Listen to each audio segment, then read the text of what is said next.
It's July 17th, 2018, and I'm excited because I've had a bag of M&Ms. Oh, is that why you're so pumped? No, I'm not on the correct sleeping schedule yet, so it's So fine. you're like pumped up because it's like early in the morning I for was you. going to say, you back on the horse? It's been a while since you've eaten a bag of M&Ms, hasn't it? It has been a while since I've had a bag of M&Ms. but, Mounted back on the horse like a Mountie. Yeah. Oh, From Canada. because Canada. I'm back from Canada. I did. I figured that there would be a lot of like traitorous jokes this week because I was on the WAN show. But it's no, it's cool. No one Different said anything. things. Yeah. You know? Well, I mean, they I meant posted you it in guys. form. Oh, no. God, we just don't care. Yeah. Yeah. So, it's just what are our topics this week? Government And social media. and social media We in had, this we had episode. three Long rich categories. topics this week. The government topics this week are unusual from our usual government topics because There's some good news in there. yeah, There is some which good is- news in there. Yeah, that's unusual. it is sort of weird. This facial recognition trial in London results in 0 arrests, Metropolitan Police confirmed. So this seems like it's good news, but in actuality, it's no. Well, it's not slowing them down. Yeah. So it's good news that they had this stupid policy and it failed. But the bad news is they're sticking with it. It's still going to be a wedge used to drive open, whatever this is, to march forward into Maybe whatever it'll work future. for someone else. Well, they had this keep it going in on a place. bridge, I guess like a busy pedestrian bridge, and they were just waiting. You gotta wonder how many cops they actually set aside for this stupid, just like to wait Experiment. to get. So it managed to flag one guy walking across the bridge, and there were this independent journalist was there, or some journalist was quoted that was there, and they were like, the image popped up, and I looked at that, and I looked at the guy, and it wasn't really even that close. So the police questioned him and made him empty his pockets, which I guess they don't have that amendment over there. Even though we have that amendment, we'll learn later in another Yeah. story that it doesn't matter for us either. But yeah, it definitely wasn't the guy, and so it didn't say how much money they wasted on this, but I bet it was a lot. Yeah. We wasted $4.3 million on a terrible face recognition system in order to falsely identify one Or guy. whatever funny money they use there. Pounds, Pounds. pence. The Thai cave rescue. That was big news. But I last gotta week. tell you, man, my mind is blown. They got those kids out of I there. was so excited. I followed it every day. Like I came in, sat down, checked my email, drank my coffee, and then would look up stories about the Thai rescue in the cave. It's a rare feel good story for sure. My favorite thing about this story is that it has a cross-sectional diagram of the cave, which is better than any that I have seen on other news sites. Yeah, this. Yeah. And so you think about the scale of this. This is 1.5 kilometers, and this is 1.7 kilometers. And the 1.5 kilometer section was actually longer, but they spent most of their time clearing that with like shovels and stuff so they'd have a more direct path, because that used to take 4 or 5 hours to navigate. Yeah, the amount of time and effort spent on this is amazing. And all these guys, and a lot of them were internationals that flew in and helped out with these people. Yeah, the So diving community really stepped up. this is really, humanity at its best, I guess we could say. Yeah. And certainly nobody was just using it for publicity and trying to get their name in the headlines. It was all just No one would do people that. doing it for the right reasons. Oh, here come the downvotes. The Independent has an article that says Elon Musk can stick his submarine where it hurts. And that was a British caver who helped rescue the Thai schoolboys. I mean, to be fair, so some rando, not even someone involved with the rescue, had tweeted Elon Musk and, "Can't you do something?" And of course, Elon Musk was like, "I smell a chance to get my name in the news." So he started work on this sort of submarine idea. But There's a pic of the sub in It the was article. completely sort of impractical. Yeah, there it is. Go with Yeah, it. No, the blue, there you go. right there. This there's like a diagram picture that I've seen, like clip art of like a boy inside the cylinder, and Yeah. then there's oxygen at the front and back. Well, it's a 6-foot cylinder. So this guy that the guy that said that quote, it turns out his whole recreation is diving in this cave. Like he just sits around and waits for it to this rainy season, so he can get in this cave and crawl around in those tunnels. So he is like the cave expert, and he was in charge, as he should be. And Musk showed up with this thing and he booted him right out, which is hilarious. Musk was not happy about that. It's like, you need to go. I think some people were like, if you want to donate, some generators and stuff so we can keep pumping water out. And Musk was like, no, I've got this submarine. And I was like, no, thank you. No, we don't. Well, yeah, he pointed out that that tunnel, did you show the diagram? Yeah, he showed it earlier. It's so twisty that there are It's so parts small. where a 6-foot tube would never get through. And Yeah. they couldn't explain that to him. He was like, no, we must use the submarine. And they're like, no, you don't understand. You're not a diver. That we're barely getting ourselves through these holes. Yeah, It's the not divers were gonna having to work. take their air canisters off and like push them through first, and then go through, and then like carry the thing Can through. you It's like a imagine? whole thing. Like, that's one of the most terrifying things that any human can imagine. Being Yeah. underwater and in a tight little hole stuck. And these guys are just like, they're doing it for fun. Oh yeah, I would never do that. Bless those poor little boys for having to go through it. Another thing that I saw related to this is that they've had a lot of pumps pumping out the water as fast as it's going in, and after they rescued the last kid, the pumps failed, and the water, there were still people in the cave, like with the gathering the equipment and stuff like that, and the pump failed pretty much right after the last boy was rescued. And the water started rising really fast that they were like, nope, we're just going to abandon whatever's left here. It's, Yeah, they it's all just cool. left. We're leaving. But as a result of pumping out that much water, it flooded a bunch of farmers' fields and stuff. And they were like, we'll just, we saved some lives. We'll harvest some stuff next year. The farmers weren't like super upset about anything. So here's your idea, Elon Musk. If you still want to be the hero, give whatever those farmers' salaries were to them for this year, because they've ruined their crops and they're not going to have any crops this year. So you can still be in the PR cycle and get what you need. Just give them money. Nah, this story's run its course. Yeah, he's done now. The peak PR for the story is long gone. Oh, people are already. They said Hollywood's already trying to get like 2 movies. Yeah, movies made Yeah, there for are 2 it. movies. Now, do you think they're gonna like whitewash it? Is Tom Hanks gonna be? That's been the joke I've seen around. I think most of the divers were Western guys. They had Thai Navy SEALs. Like there were 4 or 5 Navy Oh, yeah. SEAls. And the one guy died. Yeah, and then they had an international diving team as well. This should be Iron Man 4. This should change the ending. Tony Stark comes in with his submersible submarine and just blasts his way through the cave. I mean, that's kind of what Elon Musk wanted to do. And kills all the children in the process. Sucks all the oxygen out of the one pocket that they have. Motherboard's got a great article on how the FCC promises to fix its comment system. The same one that we've bitched about, I don't know. Multiple weeks now. Yes, many, many weeks. The FCC says it's going to work to improve the integrity of the public input process. Oh, the FCC using the word integrity. I just... With a wink. The best thing about this is these quotes, you have to think this is in the context of they're being sued for freedom of information. They're under investigation by the Department of Justice and a couple of other government agencies. They've ignored FOIA requests. Yeah, and it's like you're just the epitome of corruption, and all these things are looming, but you're just sitting there, just spouting your bullshit with. You got to give it to Pi. I mean, he was born for this. There is nobody else Born I in think the that darkness, could do the molded by job. Yeah. Yeah, I just is this the story about the $225 thing? That's right. The next one. Next one. So We'll that's segue in. just to punctuate this.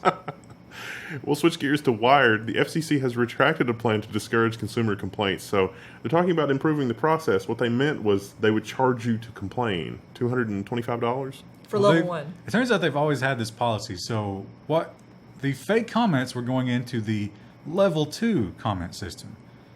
Well, everybody knows Level 1 is best, right? Yeah. And That's the name of the show. so the Level 2 comment system is the one that just, any pleb can do, and they basically ignore those. That's kind of in their policy. They sort of look at them as a whole, but not really, as we've seen. But a Level 1 comment will cost you $255, and you got to fill out a bunch of paperwork. $225. Oh, was it $225? Yeah, I thought it was $225. 250, but Oh, there we go. Either way, it's a stupid amount of money just to file a complaint. That reminds me, there was a correction on something I said from last week, and I don't remember what it was because it was inconsequential, but it was technically a correction. That sounds like some sort of YouTube. I'm sure they'll pedantic- remind us. Someone will come in and be like, "Hey, It was $225, Oh, not it was $255. nanoseconds and microseconds. Yes, Oh, I got okay. it was 0.1 nanoseconds is a tenth of a nanosecond, not a hundredth of a nanosecond. I No, don't know. you've just gotten it wrong again. You said nanoseconds twice. Oh. Wait. They know it's, Actually, all they want is the mea culpa. They're not looking for the actual answer. Sorry. sorry. We need to get one of those leather lashes so we can just like lash ourselves. Start every episode with that. I know how to do the math when it's on paper. I just don't, converting it to words. I don't know. I know what they meant. It's fine. Well, the good news is, though, in the huge backlash, the FCC has stepped back from the $255 fee. And so that's what they're talking about, rebuilding it. That all came from, it's like, oh, wait, they're not going to let us get away with this. We're going to overhaul the whole thing. Also, in that first article, he was like, we need to get budget approval to improve the form to keep it from being hacked again. They're sticking with that story. And he was like, yeah, we need to get a budget so we can add a CAPTCHA. Really? Like, how much budget? At least. I mean, I know that's like the hardest thing you can possibly do. I mean, they're talking at least like $5 million, right? I guess in the government world. If they went from 2-ply to 1-ply toilet paper for a month in the FCC building, they would be able to afford it. I don't know. There's a lot of shit in that building. Yes, that's where I was going with that. Just lob that one right over the plate. Amazon and Orlando, their face recognition thing that we reported on, has ended, but Jeff Bezos has made clear that it is not actually over, that this phase that's over. So the face recognition thing in Orlando did not go well. Yeah, well, they claim they were only tracking the cops. I don't think they released how successful it was in terms of hits, because they claim they're not tracking the public. But after all that uproar, they were like, oh, don't worry, that just expired. Well, phase 1 expired, but now they've announced they're going forward with phase 2. Because that's how it's a wedge. I'm going to use this, I don't know. It's a wedge for destroying your privacy, which Florida really loves to do. So there's this story on Tech Dirt. There's a guy who's been tossed in jail for contempt charges because the cops said they needed to unlock his phones to get evidence of drug possession. And it sounds kind of run-of-the-mill, but this might actually be the perfect case for testing the constitutionality of this because, well, you got to go a little bit down a rabbit hole with this on this one. Well, let's do the timeline. Yeah, do the timeline, because that helped explain it quite a bit. 2 guys in a car, failure to yield. Failure to yield. That's why they were pulled over. That's something you very rarely get pulled over for. That's like not using your turn signal. And it turns out after they were arrested, they were not cited for that. Right, they didn't actually charge them with that. So they knew what they were doing. They were pulling over this car because they suspected them for something. So the guys did not consent to a search. They didn't release how long it takes for the dog to show up, but it's been ruled that you shouldn't have to wait an quote-unquote unreasonable amount of time. Nobody knows what that actually means for the dog to show up. But they made them wait. So the dog shows up. They get to search the car. They find some weed, and not like a pound misdemeanor of weed. amount of weed. Yeah, it's a small amount.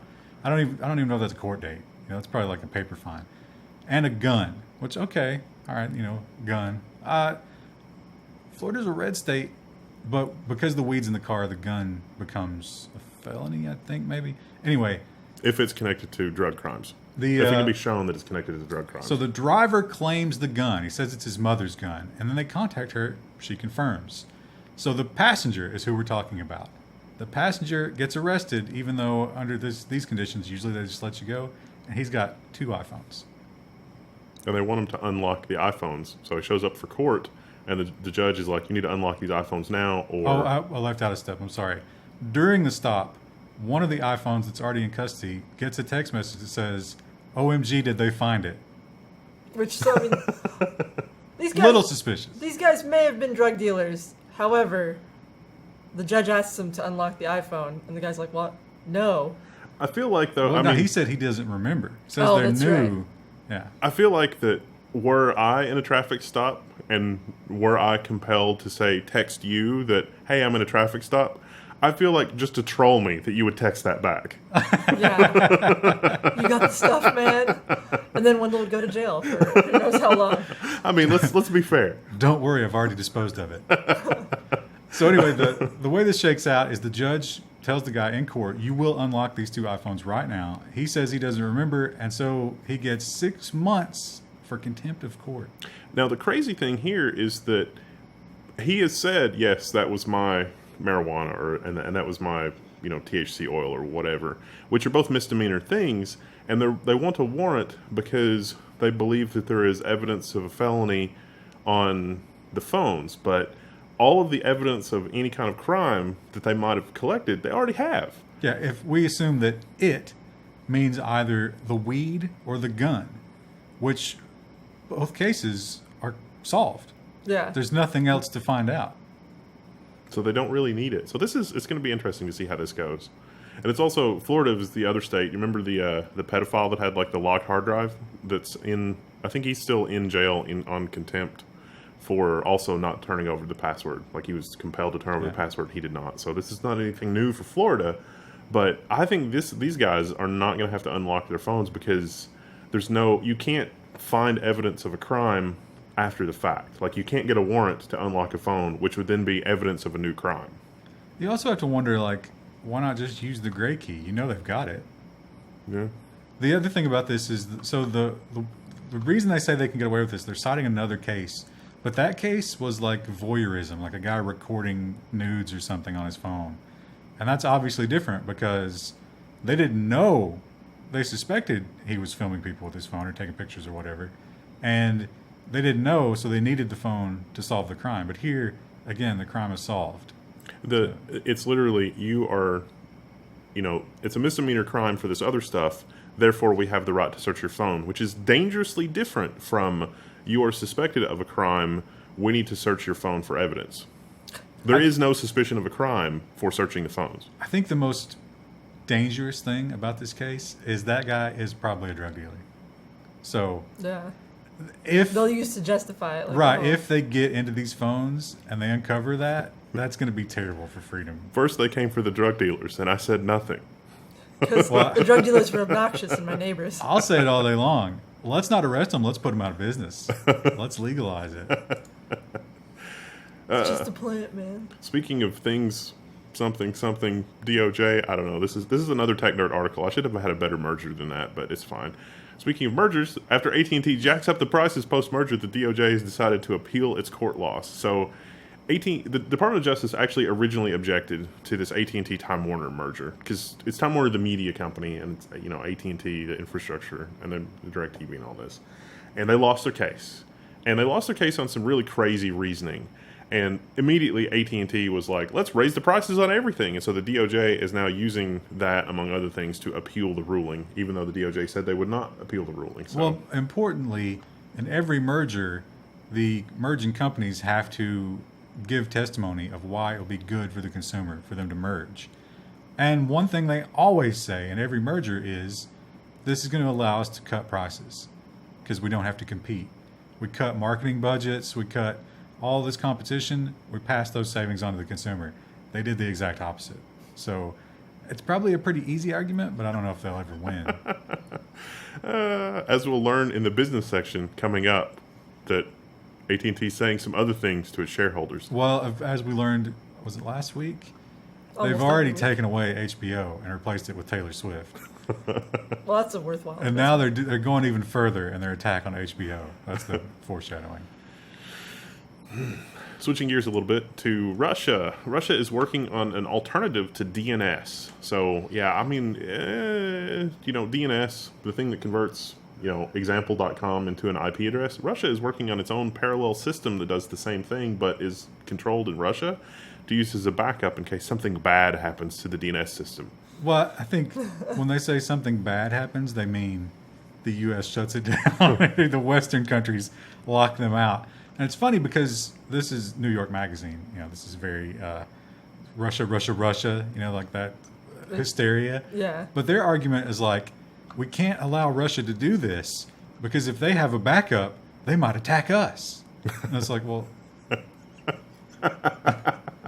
Do you think maybe we also need a backup? Perhaps we should build some sort of distributed network that will route around damage and be, have multiple redundant links from place to place. Now, they do point out that almost everything at this point goes to the U.S. at some point where we spy on it. So is Russia really, they might have a point? Is it paranoia if someone's really out to get you? Exactly, yeah. We just thought it was funny to point out because Google is going to have to make major changes to Android because of GDPR. Not just GDPR, but other stuff. It turns out that this lady is apparently going to fine Google. Could reach into the billions of dollars, but that's because Android logs literally everything. Well, more importantly, it's because you cannot sell a phone with Android without all the Google apps on it. You can, but you can't cherry pick. So you can either sell like an Android phone with no Google apps. Like, imagine how useful that would be, because they're so integrated. Or you have to give everything, and they say that's not allowed.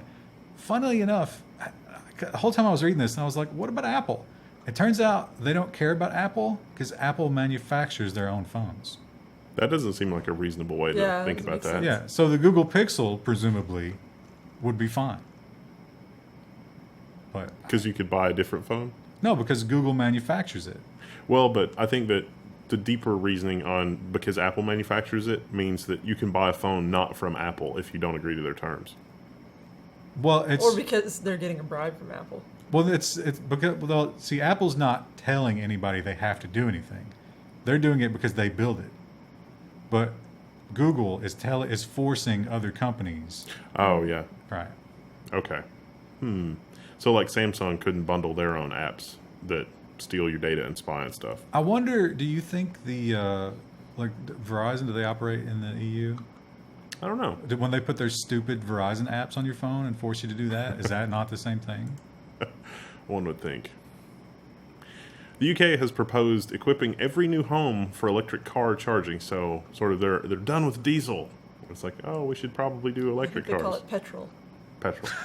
in the UK. Yeah. It feels dirty just saying it.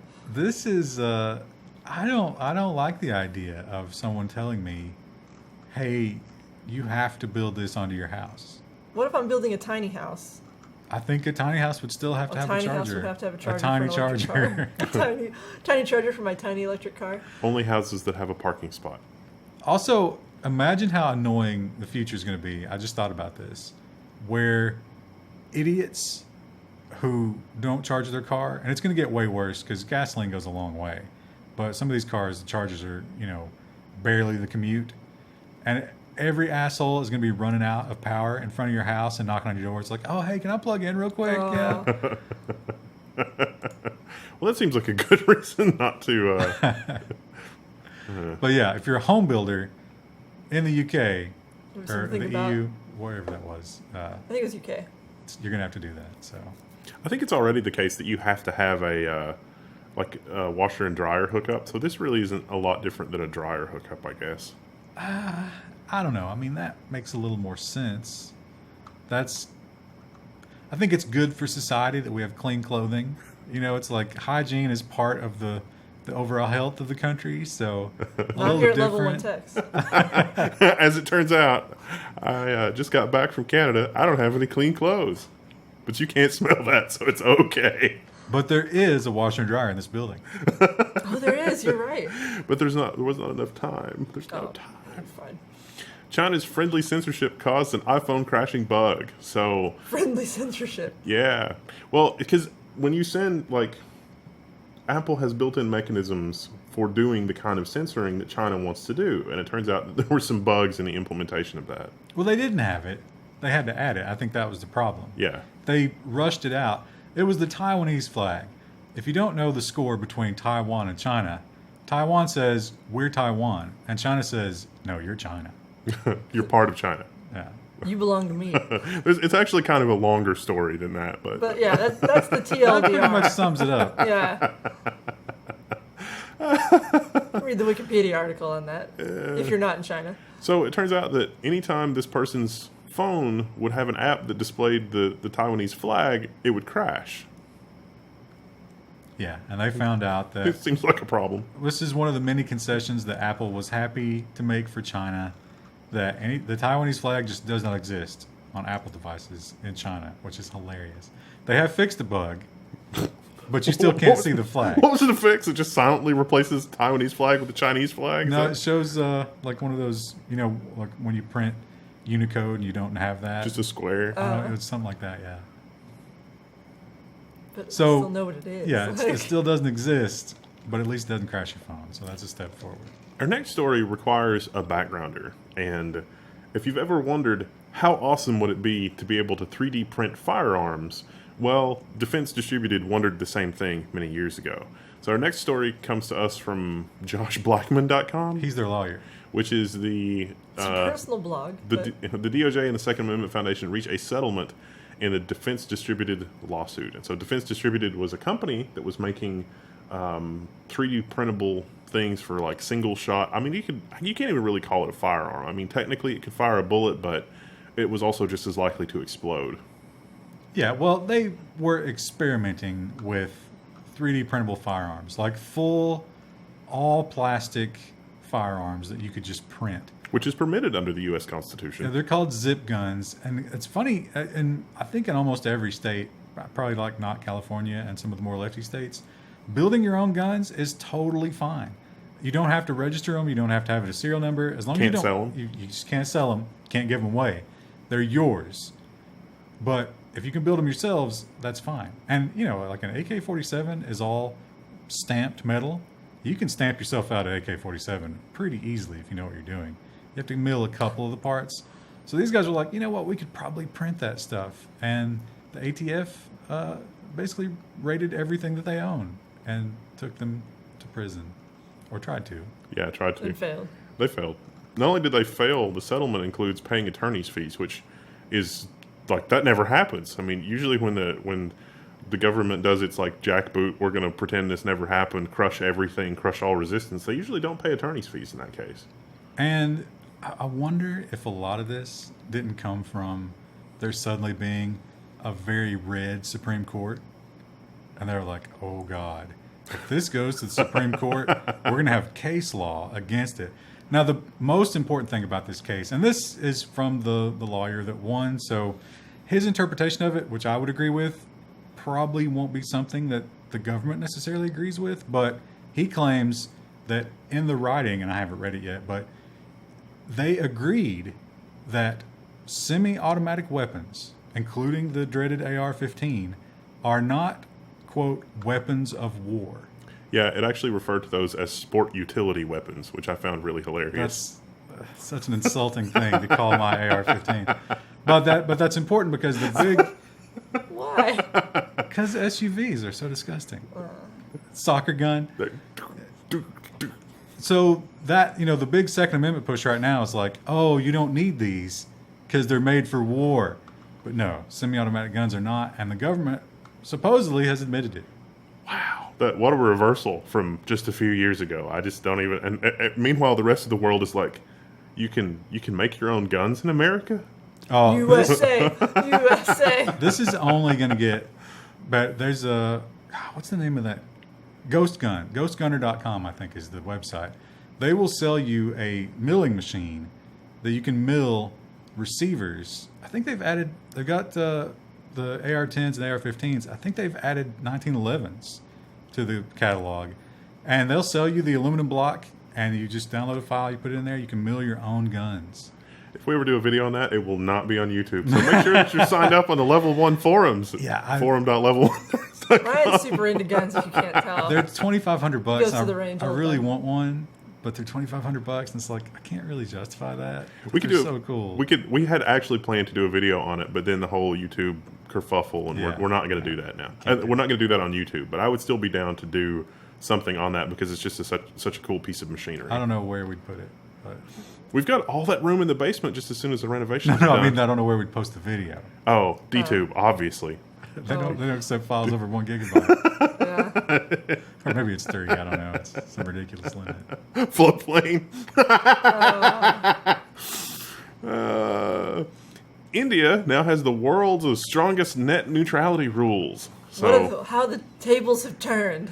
I read this, and actually, it's not bad, not great, but it's not bad. I mean, I think that the whoever's piloting this in India, I think their heart's in the right place mostly. You know, there's another story. I don't know if it's in this batch, but India also has the cheapest mobile data in the world. Yeah. I could see that. And they're still making a profit, even though it's the cheapest mobile data in the world. Well, I mean, it's volume, probably. Yeah, I mean, there's a ton of people there. Most of lot them of probably don't make a people. ton of money, so like they have to have lower prices. We can make up that volume, people. Everybody needs to watch 12 hours of Netflix a day, and we'll be right there. But India, they're going to space economically. They've got the net neutrality. They've got cheap data. Got a lot of smart people. They're moving in the right direction. Yeah. The net neutrality really, I think, will help their economy because it's going to provide access to educational videos and economic employment opportunities. I mean, you could totally be someone in a very rural part and learn to code or learn to do some other useful thing that you can do remotely. And, Yeah. Even if you only make $10 or $15 a day, that's a lot of money in that part of the country. So. There will be no barrier to entry anymore for becoming a tech support scammer. There is sort of a downside to that, too, I guess. Yeah. It's bad news for our job because that means we have to protect against all that. But Speaking of which, speaking of bad news technology, China's latest quantum radar could help detect stealth planes. So this is an insanely cool piece of technology. It's incredible. This article reads a little like you remember those. You ever read like an old newspaper article from the 80s talking about how like Russians had mind control rays and stuff? This reads a little bit like that, but maybe not. It's the kind of technology that imagine having to explain this to your mom. We're sending quantum entangled proton with. So the idea of quantum entanglement, where you've got two protons, which are basically cloning each other, and that you fire one off at your target that you're trying to detect, and you keep one at home. And if that doesn't blow your mind, then you probably understand physics or you understand nothing, and you just your mouth's hanging open. But so the countermeasure against this kind of radar is you can send back a false signal. So you can sort of like intercept the signal and send back like, no plane here, move along. But because you've got that entangled proton at home, you can tell that something happened. And China supposedly has this technology. So that means that we don't have any kind of stealth capability if that's actually true. And actually, the stealth planes, the way that they're built, make them more susceptible to this kind of thing because they're trying to defeat radio signals. The other thing with this type of radar is that the protons are energetic enough that when the signal comes back, you can tell oftentimes what the composition of the material is of the thing that you hit. So not in the case of planes, but think about like nuclear warheads. This technology can tell the difference between a nuclear warhead and just a dummy missile. they're It's also incredible. energetic enough that they have millions of subscribers on YouTube. They have the best thumbnails. The other thing this thing can do is they're working on these sort of like flying platforms for these radars, and they can monitor things in space. So they can sort of look at all the satellites with this technology and find out what's going on. This is their answer to Space Force. Yeah.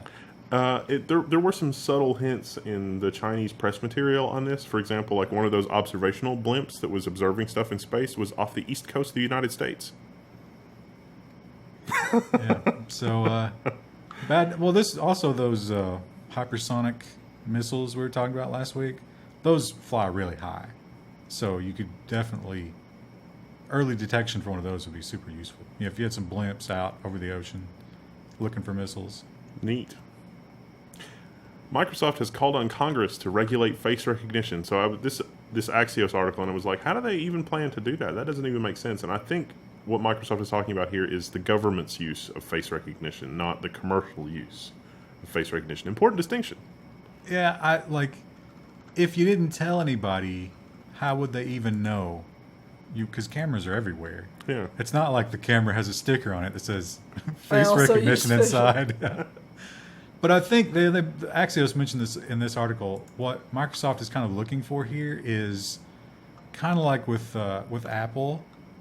It's like we want them to make the decision so that our customers can't complain when we do something weird with facial recognition, right? It's like, go ahead and make the rule.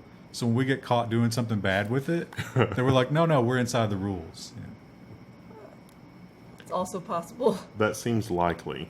That seems very likely. Once again, Ryan just bringing that darker tone that I Well, would they mentioned it in the article. That's not totally my independent thought, but I do agree with it. It's sort of like Microsoft, they're getting together And they're looking at Facebook and all these things that have happened recently.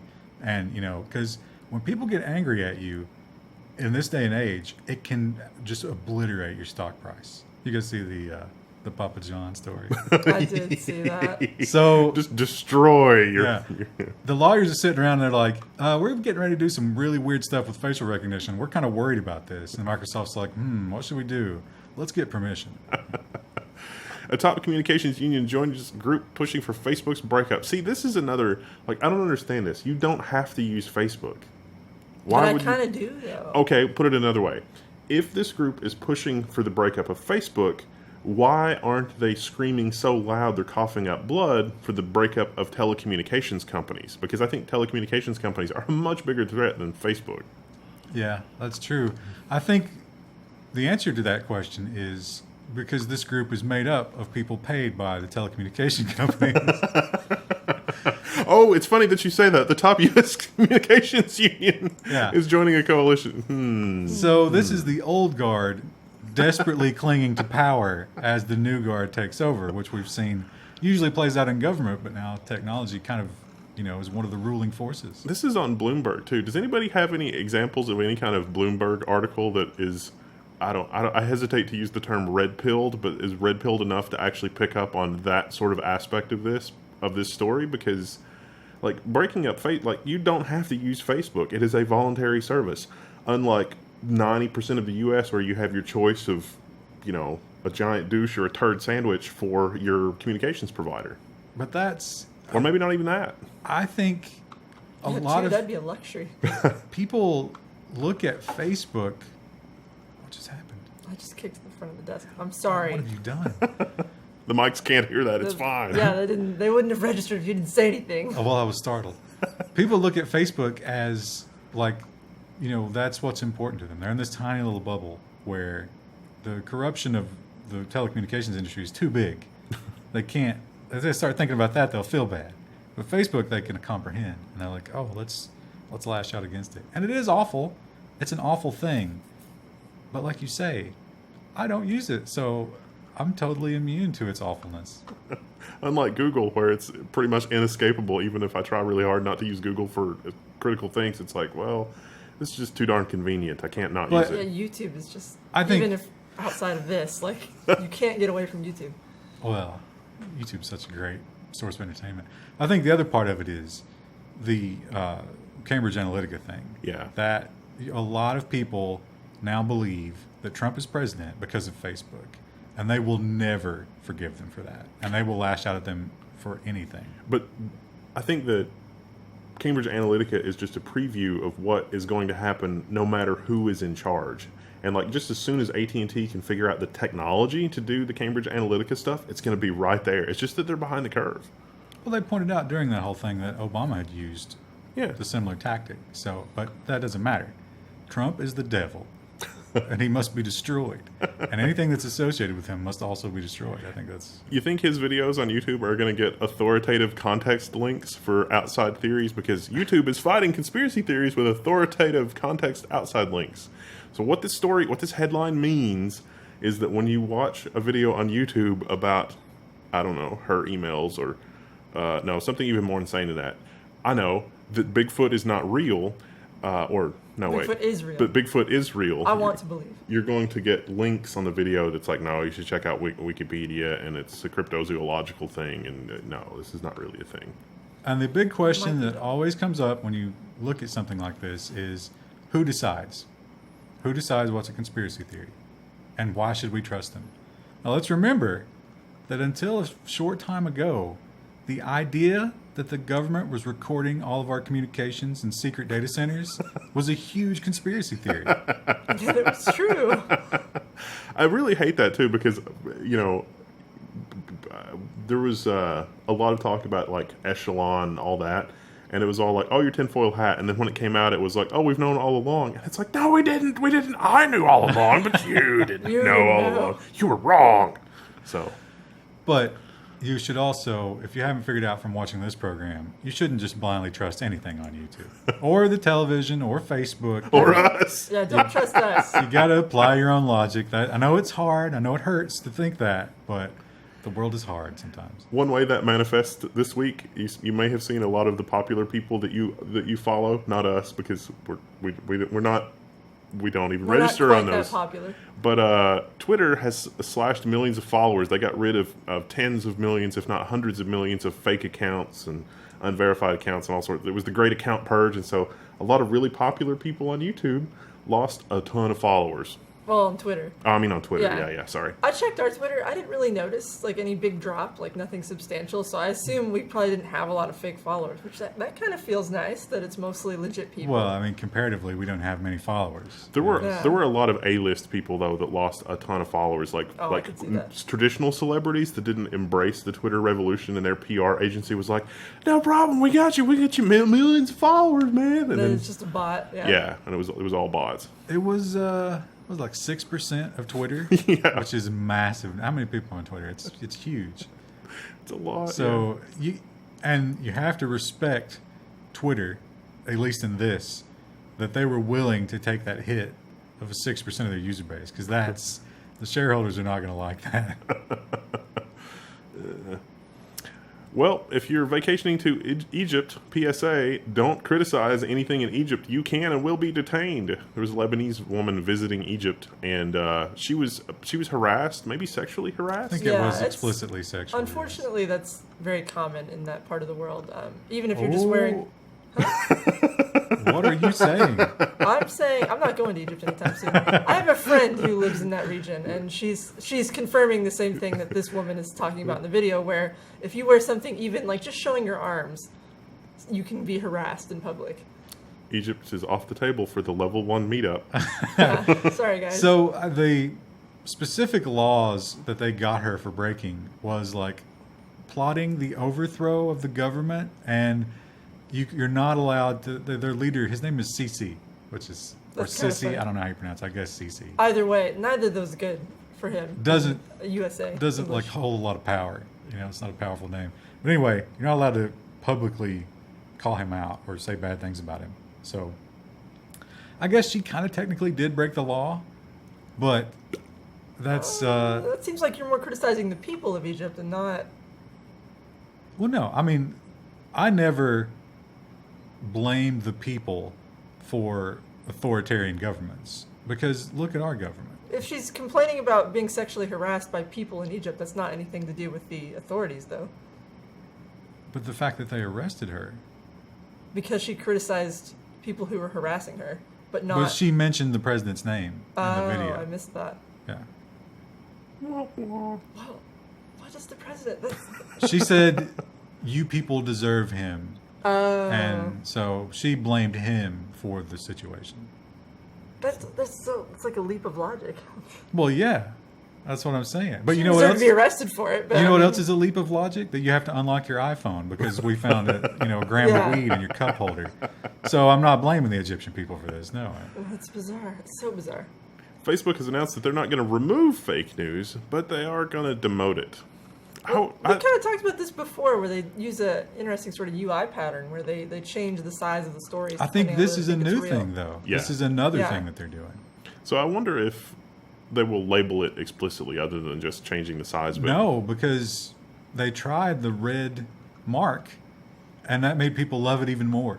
Yeah, And and then then they- they've changed the size. I think maybe what they're talking about here is people are noticing the size change and gravitating toward The smaller ones? So they're just going to push it down the list at this point. Which, neat. that's like, if you think about it, that's like page 2 of Google. No one ever makes it No one there. ever. Yeah, no one gets there. Also, in other bad news for Facebook, the SEC is now asking why Facebook didn't warn sooner on privacy lapse. And I have the answer. Level 1 has the answer. The reason is because the platform was designed that way. Yeah, and I think Facebook has kind of painted themselves into a corner because they didn't use that defense. They sort of apologized and said, yes, this was a hack. At first they didn't, but then the outrage was so much, they were like, oh, we were wrong, we'll fix it. But you can't fix it because it's the cornerstone of the whole platform. Yeah, Well- and the shareholders, I mean, that would have been basically them coming to the shareholders and being like, hey, you know that thing we do that makes all this money that you like? That's bad, we're going to stop We doing have to that. stop. Yeah. This is going to be difficult for them to to deal with this, because if you ever, in the olden days, if you ever ran an app or a poll or anything on Facebook, this is how it worked. I mean, at worst, you're in for a breach of the terms of service of Facebook. There might have been something buried in the legalese there that was like, by the way, don't save this data or don't aggregate it or do other stuff with it on your own. We're just going to let you have access to it for the people that want to run your app voluntarily. It's like an Android app where it pops up and it's like, I need your permission to do stuff. Okay, sounds good. I want to take the poll. It's not any more complicated than that, really. It's funny that this keeps coming up because, like you say, it was just how they did business. And they keep finding more and more examples. I saw the latest one was mail.ru, the Russian mail service, had that extra permission thing through Facebook. And, when they got a hold of that, the liberal media was just like, they basically had a stroke as they were just like, Russia? You let Russia in? But, yeah, they just let everybody in because that's how they did business. It's always fun when marketing algorithms and automatic classification algorithms do something accidentally that is accidentally hilarious. And Facebook has labeled Russian users as interested in treason. So, treason, as far as, I'm sure this happened algorithmically. This is not something any person did. But, let's say that I'm on Facebook and I'm always clicking on pictures of cats and their image classifier has, this is a picture of a cat. They're going to have a thing on my profile that's like, this user is interested in looking at pictures of cats. Well, Russia's had some revolutions. Well, yeah. A few. There's been some treason in Russian history. And if you study Russian history, maybe you are interested in treason. So Facebook's AI thing, its classification thing, automatically established a category as interested in treason, which about 65,000 people were a part of. And then Facebook was like, oh, we should probably remove that. People interested in treason? Yeah. And this was literally, this is the Revolution. ad system. So if you buy an ad, it's like, only show this ad to people who are interested in X. So you could choose treason, which is hilarious. We should run a Facebook ad campaign for Level 1 for science. It's like people only interested in technology news or people only interested in technology treason. I would take the people only interested in treason. How about people only interested in anime girls? We've got enough of those. Anime girl But avatars. that's sadly our core audience, I think. Weeping in binary. But they all followed us on Twitter, and they didn't get purged by They're the bots. real. They're real. They're real Twitter people. That's enough for this week. Or today. Today. We'll see you tomorrow. Bye. It's Tuesday. Wendell's afraid he's got the hiccups. We stopped recording, and then he was like, "Ugh." I thought I was going to hiccup just then. It's actually Wednesday, and it's July 18th of 2018. I kind of hope you do. Because it's hilarious. I don't think I've ever heard you hiccup in all the years that... There's I think one of the very first things we posted to Patreon was a video of me hiccuping. Oh, yeah. We have a lot of clips of that are just funny clips. I think there is one of you hiccuping, and you got steadily angrier throughout the clip. Yeah, well, that's the funny thing about it is you have no control over it. And, you're so desperate to keep communicating, and it just keeps interrupting you. Speaking of someone so desperate for something and the world just keeps interrupting him, let's talk about Musk. Again, well, Tesla. Tesla plots a bold China factory move, but stays silent on costs. Now, didn't he promise Not to spend any more money, not to ask for any more money this year. Raise any more capital, not Yeah. to borrow more money. Yes. But Shanghai, he's doing some sort of mega factory in Taiwan. Didn't he talk about not automating and some other stuff? Well, the reason he's probably doing this, I don't think they've admitted it, but the tariffs between the U.S. and China now would severely impact cars. But if he makes them locally, Right. They would not be subject to that. So he wants that Chinese market, but the tariffs would make it, he'd be losing money on every car. Impractical, yeah. So you got to build them locally. so But- this changes everything. He has to make a plant there, Right. and that costs money, but he's not going to get any more money. Now, China could be heavily subsidizing this because they probably want a huge factory, right? I mean, Yeah. why not? That's jobs. It's a lot of taxes they could pull in from that, but I don't think they'd pay for it completely. I think and they've burned through so much money making the Model 3s. There can't be enough left to build a factory, can there? It seems unlikely. Stay tuned to the Level 1 news and we'll report on it.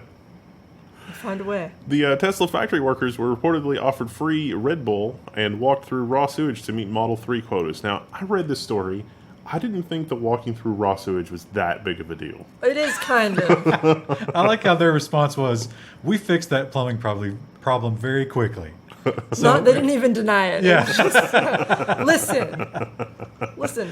But they talk about when you're so hopped up on Red Bull and you've been working for 36 hours, they had a nickname for that. That was the Tesla stare. When you were just the dead eyes and you were just wandering around in sewage. Got shit all over your boots. Now, some of this is older news too, because it says in one supposed incident in late 2016, a factory worker had his leg amputated after being struck by a forklift outside the main building. The driver of the forklift had been doing donuts and has since been fired. So, can we really? I mean, Yeah. I'm the Yeah. first to go after Musk, but can we really blame him for a guy doing donuts? Yeah, that's just irresponsible. it's all fun and games until somebody's leg gets amputated. Also, 2016, and they had a building. What a luxury! Now they're working in tents. Yeah, sewage tents. And like the heat. Oh, and the sewage, like the smell would be captured in there. Oh. Well, this whole story read like the whole, I'm taking it with a larger grain of salt than usual because a lot of the incidents reported are older, and donuts with the forklift does not help your credibility in this case. Well, as we saw with the Thai boys, he's on kind of a downswing with his popularity right now. People love to hate him at this point. So I think, you live by the media, and now you're going to die by the media. The biggest thing, I didn't include it, it just happened. They uncovered that Musk donated a bunch of money to a right-wing PAC. The liberals are losing their mind over it. It was apparently like a anti-climate change PAC. And, that's one of his big causes. So I wonder what that's about. he's having a hard time digging out of that one. Speaking of companies changing their tune, no, I don't know. Sprint is joining its three larger rivals with a new and more complicated unlimited mobile data plan. So in this case, unlimited is in quotation marks, and unlimited does not mean unlimited. But Sprint is taking away, like when they can detect that you're streaming video, you're going to get HD video or maybe even DVD quality video, with the default being DVD quality video. Unless you go for, that's the $40 plan. Yeah. Then there's the $50 plan that gives you a little bit more. Then there's the $70 plan where you can have HD streaming.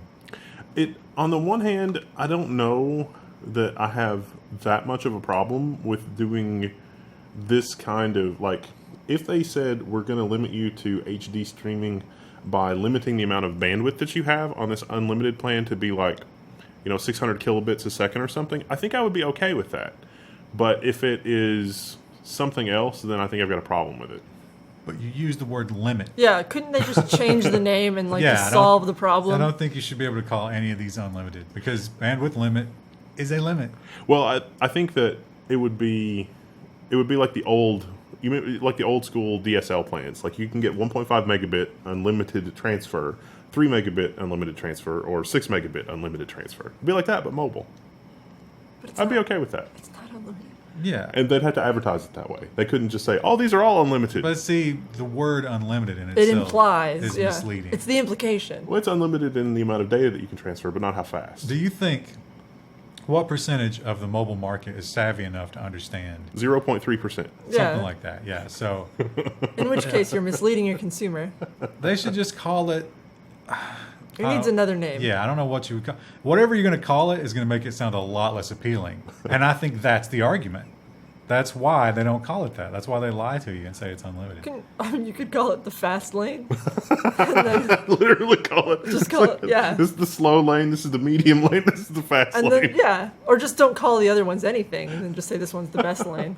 That would be a great, if the FCC weren't toothless, one of the things that they could do is be like, okay, you can do whatever kind of plan you want, but we get to name it. Oh. I want to use my 6 megabit of fast lane for doing anything I damn well please, whether that's watching video or remote access or whatever. That should work really well. I'm trying to think I'll think of a cleverer name later. If not, our commenters will. We talked in the business episode about the whole HBO, AT&T, Time Warner merger and that whole love triangle. Let's talk about the business aspect of that, because that was the governmental aspect. Well, is it really the business? I guess it's the business. So AT&T wants to talk about the business of it. To their shareholders. But HBO, their thing is, well, Game of Thrones is a great example. Everybody who's anybody loves Game of Thrones.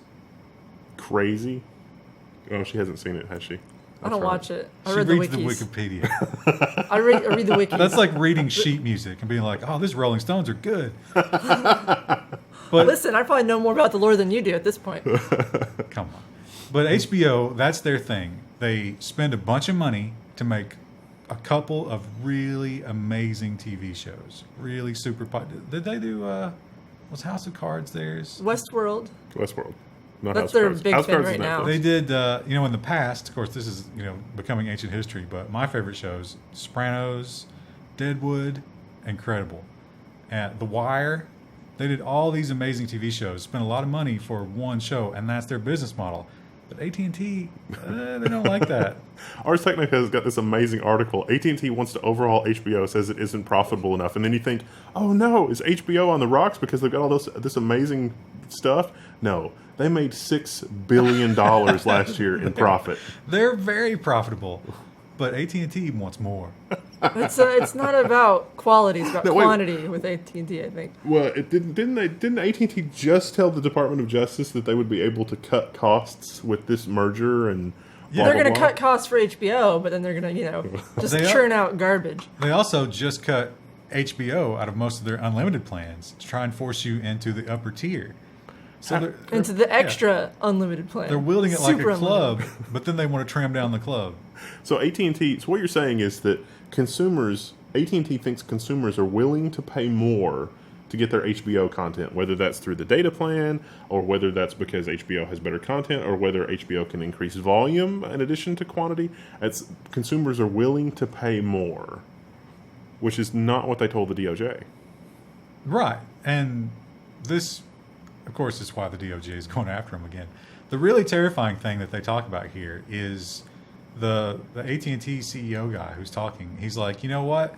We see a lot more people are watching on mobile. And we're not sure that Game of Thrones, for example, is mobile friendly. That's an hour long. No one's going to watch that on mobile. What if we did a Game of Thrones show that was 20 minutes? Oh. Yeah. That'd be like one scene. Yeah, one scene at a time. They'd probably give you one a week.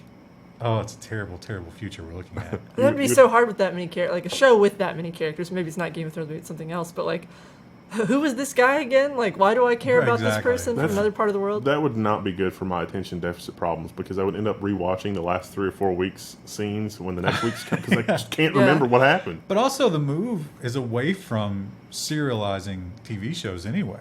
Just give it to us all at once, because that's how we're going to watch it, right? And HBO is one of the few places that can still get away with that. And it sounds like AT&T is going to try to destroy that too. The AT&T guy's watching a lot of YouTube content, and it's like, all the really successful YouTube stuff is only 10 minutes long. Let's emulate that. Or they're that's thinking, true. you know what was really successful? YouTube Red. All that content? Yeah. Aren't the kids into that stuff? The PewDiePie, Markiplier.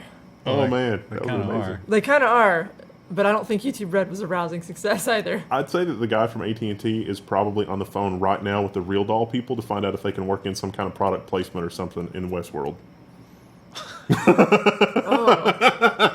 That's a really weird dystopian I thought you were going to thought. say Game of Thrones. That's like, Oh, the real dolls. yeah. The White Walkers are real dolls. Let's talk about the new MacBooks. Apple's refreshing their new MacBook line just in time for the 8-core CPUs to come out. So yeah, you can get Macs with the 6-core CPUs, which have been out for a while now for everybody else. And Apple says the new Mac Pro keyboard won't fix the sticky key issue, but it has been updated. So iFixit did a teardown of this keyboard, and there's a rubber membrane inside it, and that wasn't there before. Apple Yeah. says that's to make it quieter. Well, this CNET kind of quietly surmises that maybe they did fix it, but they're unwilling to say they fixed it because then people would be angry because they had the bad version. I saw another blog post from a lawyer or something, and I tried to go back and find it for the article, and I can't find it.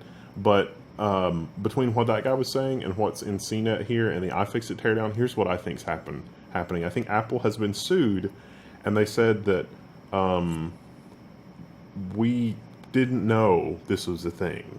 And I think that the presence of the membrane key, like being in there, means that yes, in fact, they did know this was a thing, that the keyboards would tear up around the end of the warranty period for these devices.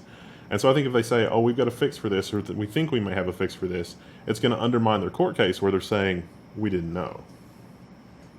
Still a garbage keyboard. It is still a trying to garbage make keyboard. it quieter. Yeah, I don't care how quiet you make it. And people love the tactile. Yeah, who wants a quiet keyboard? I want everyone to know I'm angry when I'm typing it down. I guess when you're in Starbucks working on your startup, you don't want to disturb the people next to you. There's also a patent application for this change to the keyboard. And in the patent application, they talk about the rubber membrane being used to prevent debris from entering the key, which could possibly affect the mechanism, which I think is probably damning for their court case. But we'll see. We'll stay tuned for that. We'll report on that. It's going to be amazing. We should get a new iMac and a box of crackers and do some empirical testing. That would actually be a fun video. You joke It'd be about stupid, but 15. How much? What's the cheapest one? $1,500. yeah, probably. It's insanely expensive. You but joke about that, but literally while I was there, Linus ordered one of those MacBooks probably for something exactly like that. Uber's next big thing is Lime scooters to get around town. Let's go down and show that picture. Look at that winner. Oh, I can't. Oh, he's got lime hands. Yeah, that's just like, His driving gloves. oh man, how do you, like if you see him, you immediately get that GTA Urge to it's run like, him over. Oh, I need to run him down. I bet he has at least $5 on him. I see people on these and I think, oh, that looks pretty cool. And then I think about my hand-eye coordination and think that I would probably end up in the hospital. There was nothing cool about that. Wendell, no. What with your giant laptop bag? Yeah. What, 50-pound backpack? Yeah. You'd be looking at your phone too. Yeah. Like one hand. Casey But- Neistat makes it look so easy. Oh, he uses that the boosted board. Yeah, which does not have a handlebar. He's an idiot. He's gonna get really hurt on one of those one day. I see the bikes everywhere though. You know, like Oh, rent a bike. Yeah. well, that's this Lime company. Same thing. Yeah. Yeah, so it's basically the same thing, and I can see the bike a little bit more because it's like, I feel like you can go faster in a bike. You can, strap cargo onto a bike, but a scooter is just so tiny. And it's like, is it really that much faster than just walking? well, it could be because people would be tempted to take it places you wouldn't take a bike. But the rules are actually the same. You're not allowed to take these on sidewalks and stuff. Yeah. But apparently a lot of people do, and they're against these for that reason. It's hard for me to imagine anybody over the age of 40 or 45 on one of these, in all honesty. Well, do you see a lot of those people on bikes? Yeah. Well, no, I mean, that's what I'm saying. Anything from Lime. I don't think that... I mean, how is this really going to... Well, I'd say anyone who's probably over 35 probably has enough money to buy their own bike. And they're not going to bother. there's gonna be they're going to like- be like a cycling enthusiast. But there's going to be 5 million comments from the millennials. It's like, we're never going to have any money. You destroy the economy. You did. Be that as it may. Well, a cheap bike is not that expensive. It's like $100, which, not to say that that's super cheap, but you could save for that pretty quickly, I would think, even at a minimum wage job. I don't know. It's real cheap to rent these things, though, right? I don't know what they cost to check out. If you were using it as your daily transport, it would probably be cheaper just to buy a bike. But I think the Not if idea you're a here, millennial. the idea here is like Uber. You've got the same app, so it's raining. I need to get a car. It's nice out. Let me get the bike. I only need to go a couple of blocks. Let me go for the scooter. It's just sort of all in the same place. And these are just locked up everywhere, so you can get to one easily. Only need to get to a block. I could just walk and save the, $5 it takes to rent this, or No. But I'm going I to gotta call someone to deliver a scooter to my house I got to do some sweet grinds on the way. and- You think you can do a lot of grinding and a on the reverse scooter? 360 while I get there. How else will everyone know I'm cool? This story, I'm surprised, was not in Bloomberg and other places like that. Amazon Web Services targets Cisco in networking.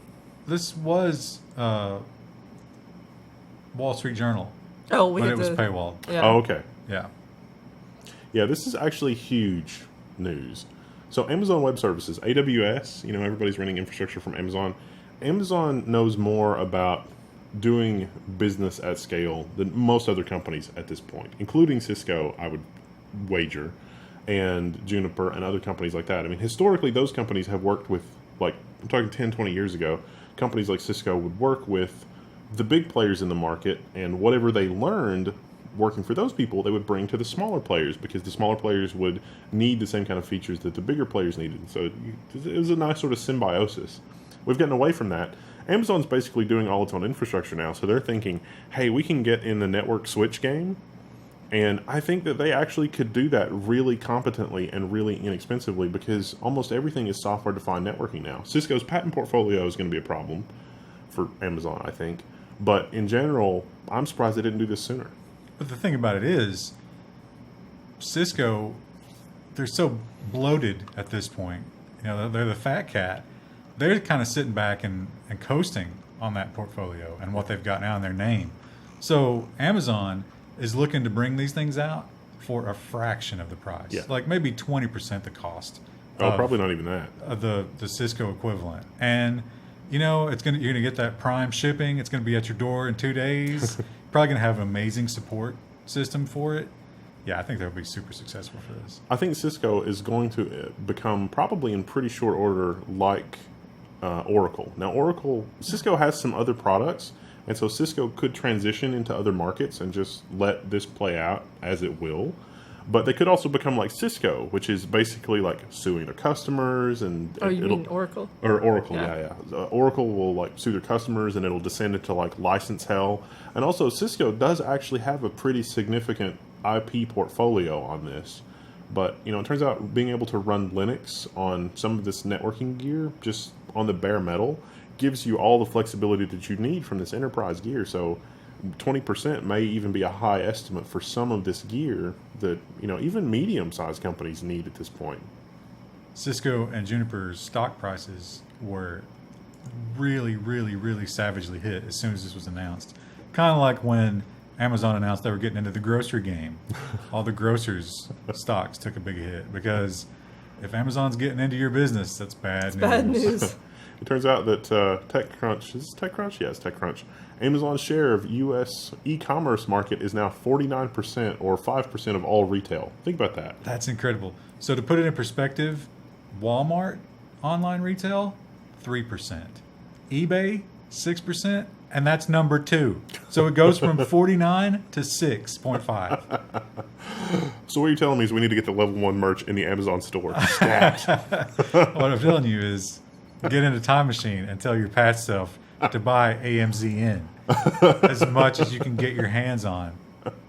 It's just, I don't understand how. I mean, because Amazon in the beginning was just Everyone- bleeding money. They spent their way out of that. Nothing happened.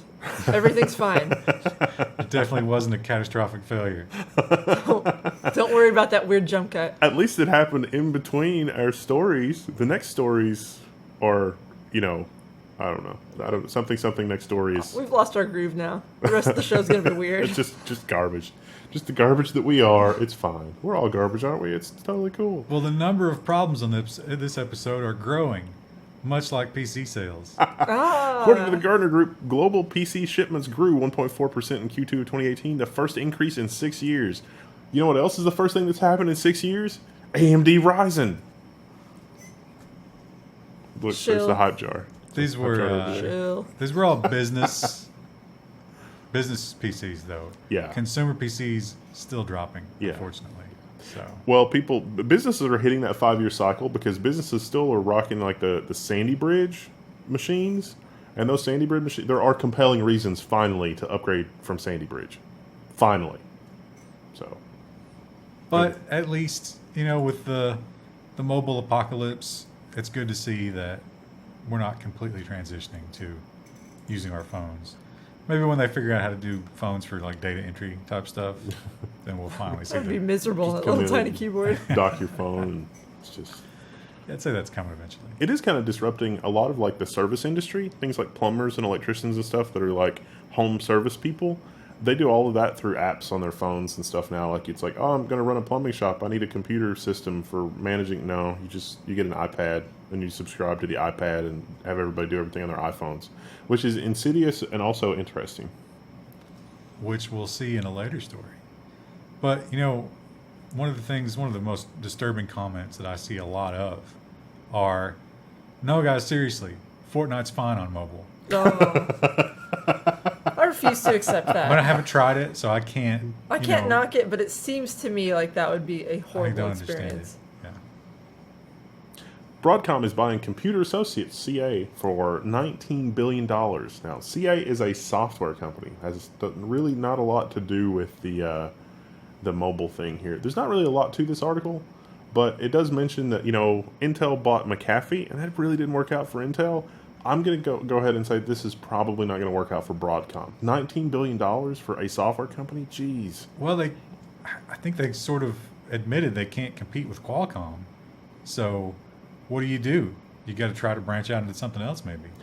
I tried to look into. I've used Computer Associates products before, but it was not as bad as McAfee. Like when the Intel McAfee thing happened, I think I openly mocked that.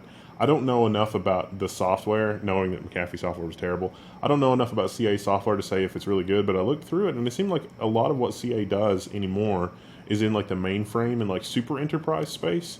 So maybe Broadcom is trying to make itself useful for people that use mainframes, which a lot of the time are governments and also very huge corporations that control a lot of stuff.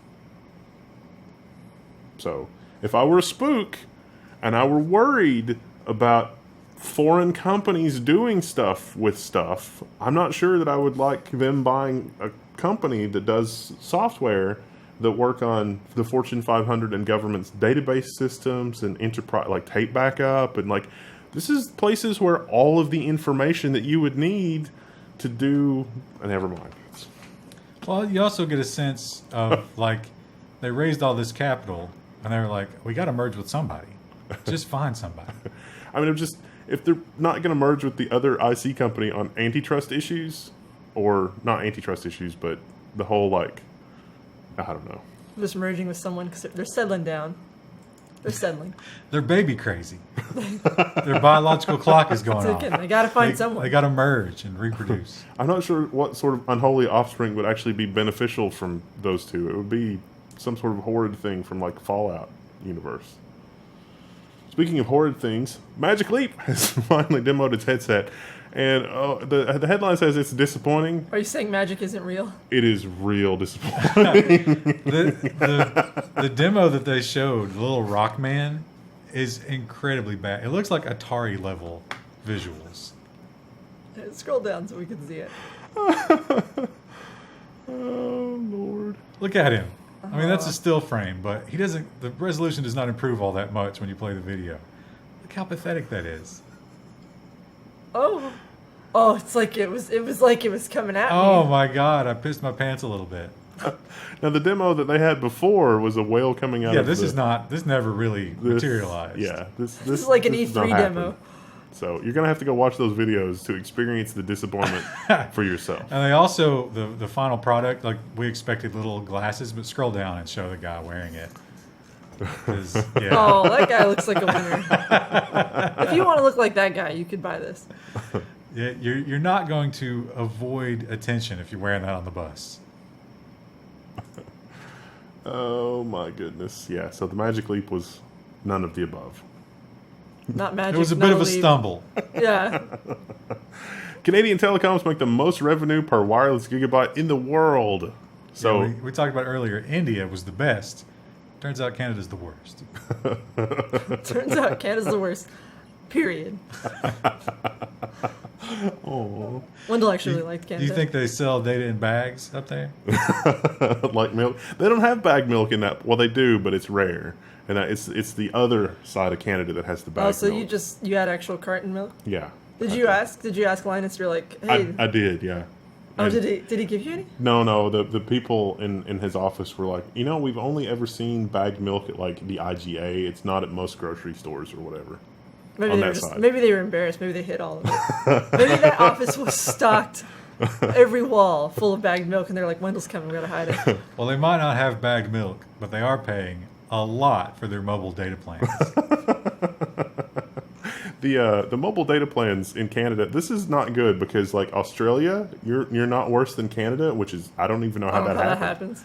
So yeah, I mean, Jesus, this is sort of insane. But they also have a lot of, they have low population density. Mm-hmm. So you got to think that a lot of people are depending purely on mobile. Well, the global multinationals that are these communications companies are going to look at the profit margins in Canada and try to squeeze those margins out of everybody else. And they're sure trying here in America. It's bad. It's real bad. We probably would have that profit margin here if our connections were faster, but it's our mobile data connections here in America are like a little bit faster than dial-up.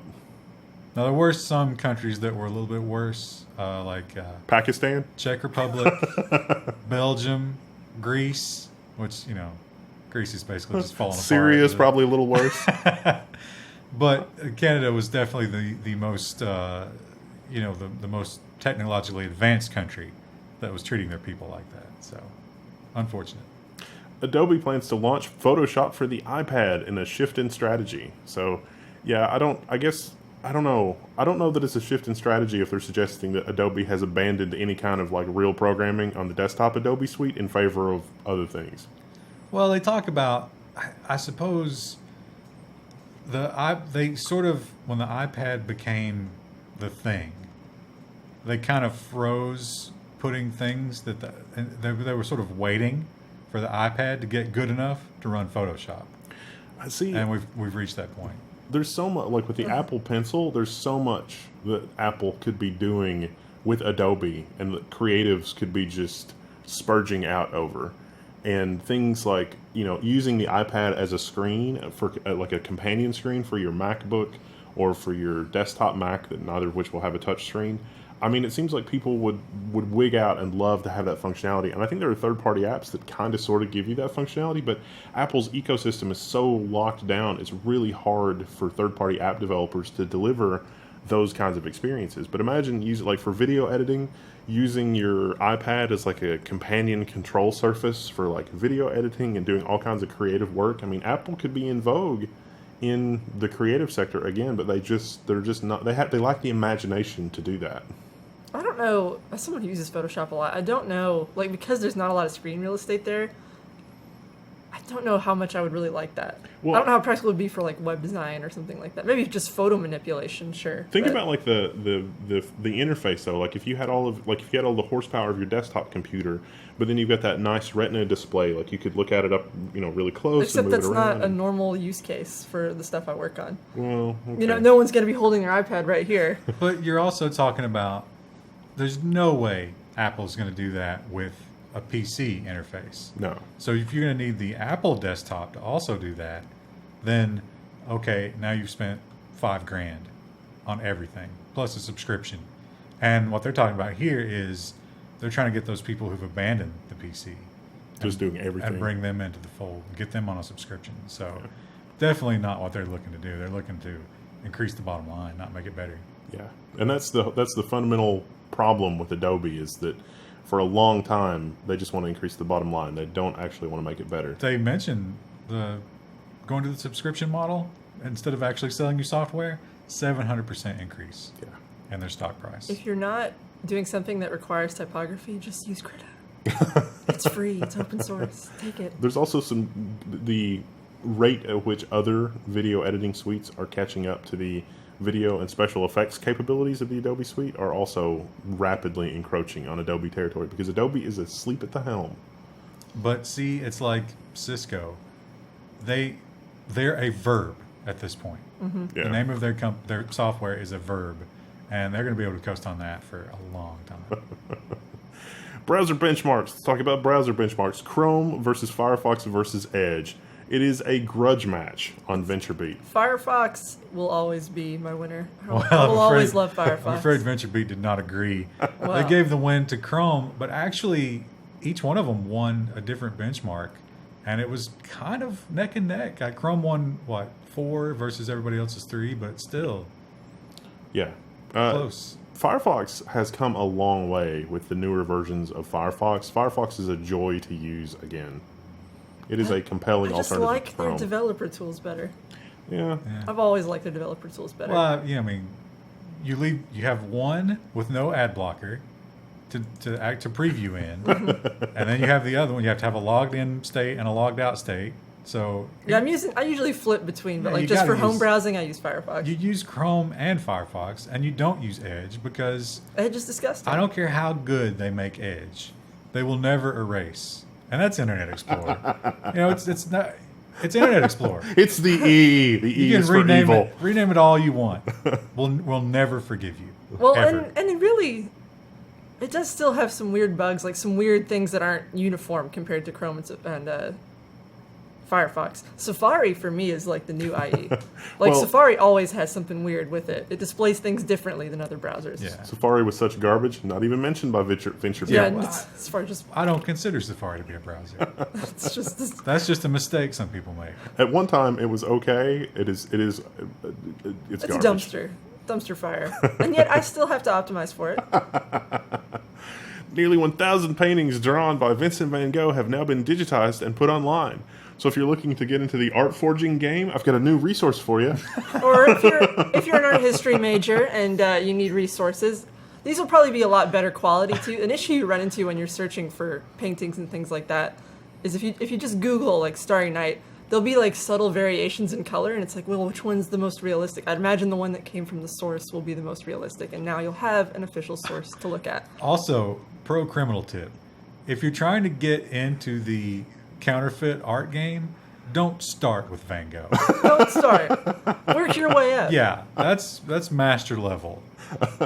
I don't know. This is master level. I mean, No, I mean people Wendell, are. could you do that? Be honest. no, I can't. But But I'm saying people are going to be a little bit more familiar with Van Gogh, His style. and they're going to That's maybe the- question a little bit more of why you have a Van Gogh and you're selling it out of the trunk of your car. You're saying that maybe a Pollock would be a little easier. Well, to be fair, Van Gogh, like, he was not well received in his time, and his mother used to take his paintings and use them to, like, nail up holes in her chicken coop. So you could say, like, cover it in chicken shit and say this was one that was nailed to his Is a mother's chicken painting coop. a useful hammer tool? Well, she would use it as, like, fencing material. Oh, okay. Yeah. Sad fact for the day. Today you learned on Level 1 News. Yeah. Oh, this one's gonna trigger Krista. It does trigger me, and that's why I included it. Create artwork for Mortal Engines. Mortal Yeah. Engines is some young adult fantasy movie. This came up just randomly on social media, and Well, it wasn't random. it was, yeah. Because what does the first paragraph say? What does it say? Makers of The Hobbit and Oh Lord yeah, of the Rings. it's Peter Jackson was the one who announced it. He was like, "We're having a contest to The algorithm wins again. yeah, we're having a contest where you guys can make us a poster and then we'll use it internationally, and you get $2,000 and exposure." Don't do this. Don't ever do this. Is spec work. This is where they're trying to get you to do work for either you're either severely underpaid or you're not paid at all. And this is garbage. This is a horrible business practice. And they're going to get garbage because you should hire someone and actually pay them a living wage if you want good work. If you have to do some fan art, I would recommend doing Pregnant Sonic. I thought you were gonna say Level 1. Oh, there's that Twitter account of the pregnant Sonics. It's Pregnant always Sonic is it's, the best. It's just bad Sonic fan art, but for some reason people love to draw pregnant Sonic, and I don't know why. It's never going to get old. I It's never so get tired weird. of seeing Pregnant Sonic. Or pregnant Tails. No, I haven't seen that one. It's always Sonic. I don't know why he's always the pregnant one. Well, he's maternal. Yeah, of course. Oscar, the AI trash can sorts your garbage and recyclables. So yeah, it's like you put crap in and then it figures it out. Well, not only does he figure it out, but sometimes Just put her phone in there. just throw some garbage. Yeah. When he doesn't know, he'll beep, and you must teach him. So you press a button. It's like, no, this is a recyclable. So I had the recycling situation on my recent trip to Canada was really interesting. There were two trash cans. It was this way in my hotel as well as in Linus's office, and this was actually at the Monday staff meeting too, so that they had to discuss this a little bit. So there's two bins. One, this was my hotel. So the exact wording on the bin at my hotel was food waste and paper goes in one side, and plastic only, no food scraps, in the right recycling thing. That leaves out a lot of categories, doesn't it? Where would you put, say, a fork covered in peanut butter that's a plastic fork? You give it to Rue, let her lick the peanut butter off, and then throw it away. Well, you take a napkin and you wipe it off, then you put that in the paper away. Yeah. It's foodstuffs and paper. Yeah, foodstuffs and paper. So you have to kill a tree. I'm confused. Here's How does this something- work? Here's something more interesting. It wouldn't affect Canada, but here in the States. So when we do recycling, what we do is they separate it out and then they send it off to these big plants. And what they do is they don't process it there completely. They kind of melt it down or scrunch it into these big cubes, and they throw them on a ship and they send them over to China. And China deals with it. That's how we do our recycling. That's how it works in this country. How we used to. China's not outsource accepting that anymore. Until the tariffs. So now what we do, Send it to the Philippines. we scrunch it up and we put it in these big cubes and we load it onto a truck and we take it right to the landfill. There's no recycling. We're not recycling anymore. That's what the Space Force is for. They're going to just carry that garbage right up into space. Have you seen Wall-E? Launch it into the sun. Yeah. Now here's the other thing about Oscar. And of course he's called Oscar because Oscar the Oscar Grouch. the Grouch, which yeah. is kind of fun. Oscar, so you take a look at him, made a cardboard except for the top part, which has the computing in it. $1,000. I don't Jesus. understand. So, like, it's cardboard. What happens if you have something, like, kind of nasty? Like, what if you throw banana peel in there? Or, like, something leaks and then it gets on the cardboard and then you have to replace your $1,000 cardboard trash can. Yeah, like in the Canadian recycling paradigm, I've got a greasy pizza box. Where the hell does that go? Because You know what You else? just have to keep it forever. You know what else is going to be tough with Oscar? Drunkenly vomiting into him. Because he's got that Is little... that a thing you do often? He's got that little compartment before he decides. And if you vomit into him, what's he going to decide to do with it? Oh, and you're drunk and he's like, hey, I need help with this. And it's like, Oscar, not right now. And he's like, you never listen to me. And, you start a whole fight and you're drunk and Oscar's covered in vomit. And well, here you've got the compost pile and then it like plastic and glass, and that's it. Yeah. on paper. Well, that goes in the compost pile. Oh, that's true. I'm going to go ahead and admit to the horror of some of our more liberal viewers, I've never bothered with any kind of recycling. I recycled when I was in college when I had access to it, but I live in an apartment now and you can't get a recycling bin, so. It turns out the paper also is interesting in that you can recycle paper like once or twice, but after that it's just compost. So unless you know the paper is not already recycled, then it should probably go in the compost pile and not the recycle pile. But if you have a lot of paper that is like actual paper, not recycled paper, which no paper is now, then that could be recycled, but already recycled paper is worth much less than recycled paper. And recycling 6 or 7 times, it's impossible. The word recycle no longer has meaning to me. It's semantic satiation. It's too much work, and I consider the fact that I never intend to have children You saved the planet. my carbon credits. I do whatever I want. You can trade that in for the government. It's like, Yeah. oh, yeah. All right. NVIDIA is using AI to clean up messy photos, and it did a really good It's job. a really good job. It's a little bit blurry, but I understand what that is. Well, you can understand before as well, I think. You can put that together. But the impressive thing about this is that koala was purposely noised. Yeah, it's a He filter didn't in deserve Photoshop. that. But it's the MRI shots, which are naturally grainy, that it does such an amazing job. And that's how they taught the AI. They fed it all these MRI photos. And that's going to be a very useful thing to do with this. I worry that there's still not a good enough signal-to-noise ratio to actually get something out of there, and that the ungrain of the MRI scan is going to insert features into my brain scan that result in them doing surgery, and then they'll be like, Oh, there's nothing here. They've just been digging around. You're going to have a strong lawsuit against NVIDIA if that ever happens. Because you're an AMD shill. That you're going to do it on purpose. Their AI totally did it. He's playing the long game. Turns out those guys in Russia that murdered each other both had brain scan stuff done, and that's why one of them murdered the other ones. Oh yeah, from the story last week, those two guys killed each. Well, the one guy killed the one. Software beats animal tests at predicting the toxicity of chemicals. So this is another exciting thing where the algorithm wins again. Oh, look, he's so cute. He doesn't have to die. A little Rupert. But here's the thing. Here's what I question about this. They trained the AI with data from animal studies. What? Wouldn't you continually have to refresh that as new chemicals? Information, yeah. It turns out some animals survive the testing in spite of your best efforts, which is the difference in the testing here. They do talk about how the AI quickly pointed out that the same chemicals and the same kinds of animals yielded different results. Because some animals are just badasses. Like, hey, pour all the shampoo you want in my eyes. I don't care. No whereas, tears here. Yeah, another gerbil was just rolling around screaming. So, Kind of like chocolate. It's like people can eat chocolate, and not a lot of other things can eat chocolate. Oh yeah, dogs can't have it. No, Rue gets these very were the upset by same that. kinds of animals. Just some of them were, they didn't care. You couldn't bother them. But other ones were They're tough, severely you know. affected. Yeah. I gotta say, I want a super suit like this. It looks Does look amazing. cool. It's Yeah. like so. It looks like spandex, but it will help old people walk around. So yeah, Yeah, Oh, I think, you look like you just came from the gym in that. yeah. well, It actually looks I decent. think you'd wear that under your clothes. That wouldn't be the because it's for No, I would wear that to the airport. it's for people 70 plus. Oh. So we definitely don't want that. That's how you get a dose of freedom if you wear that to the airport.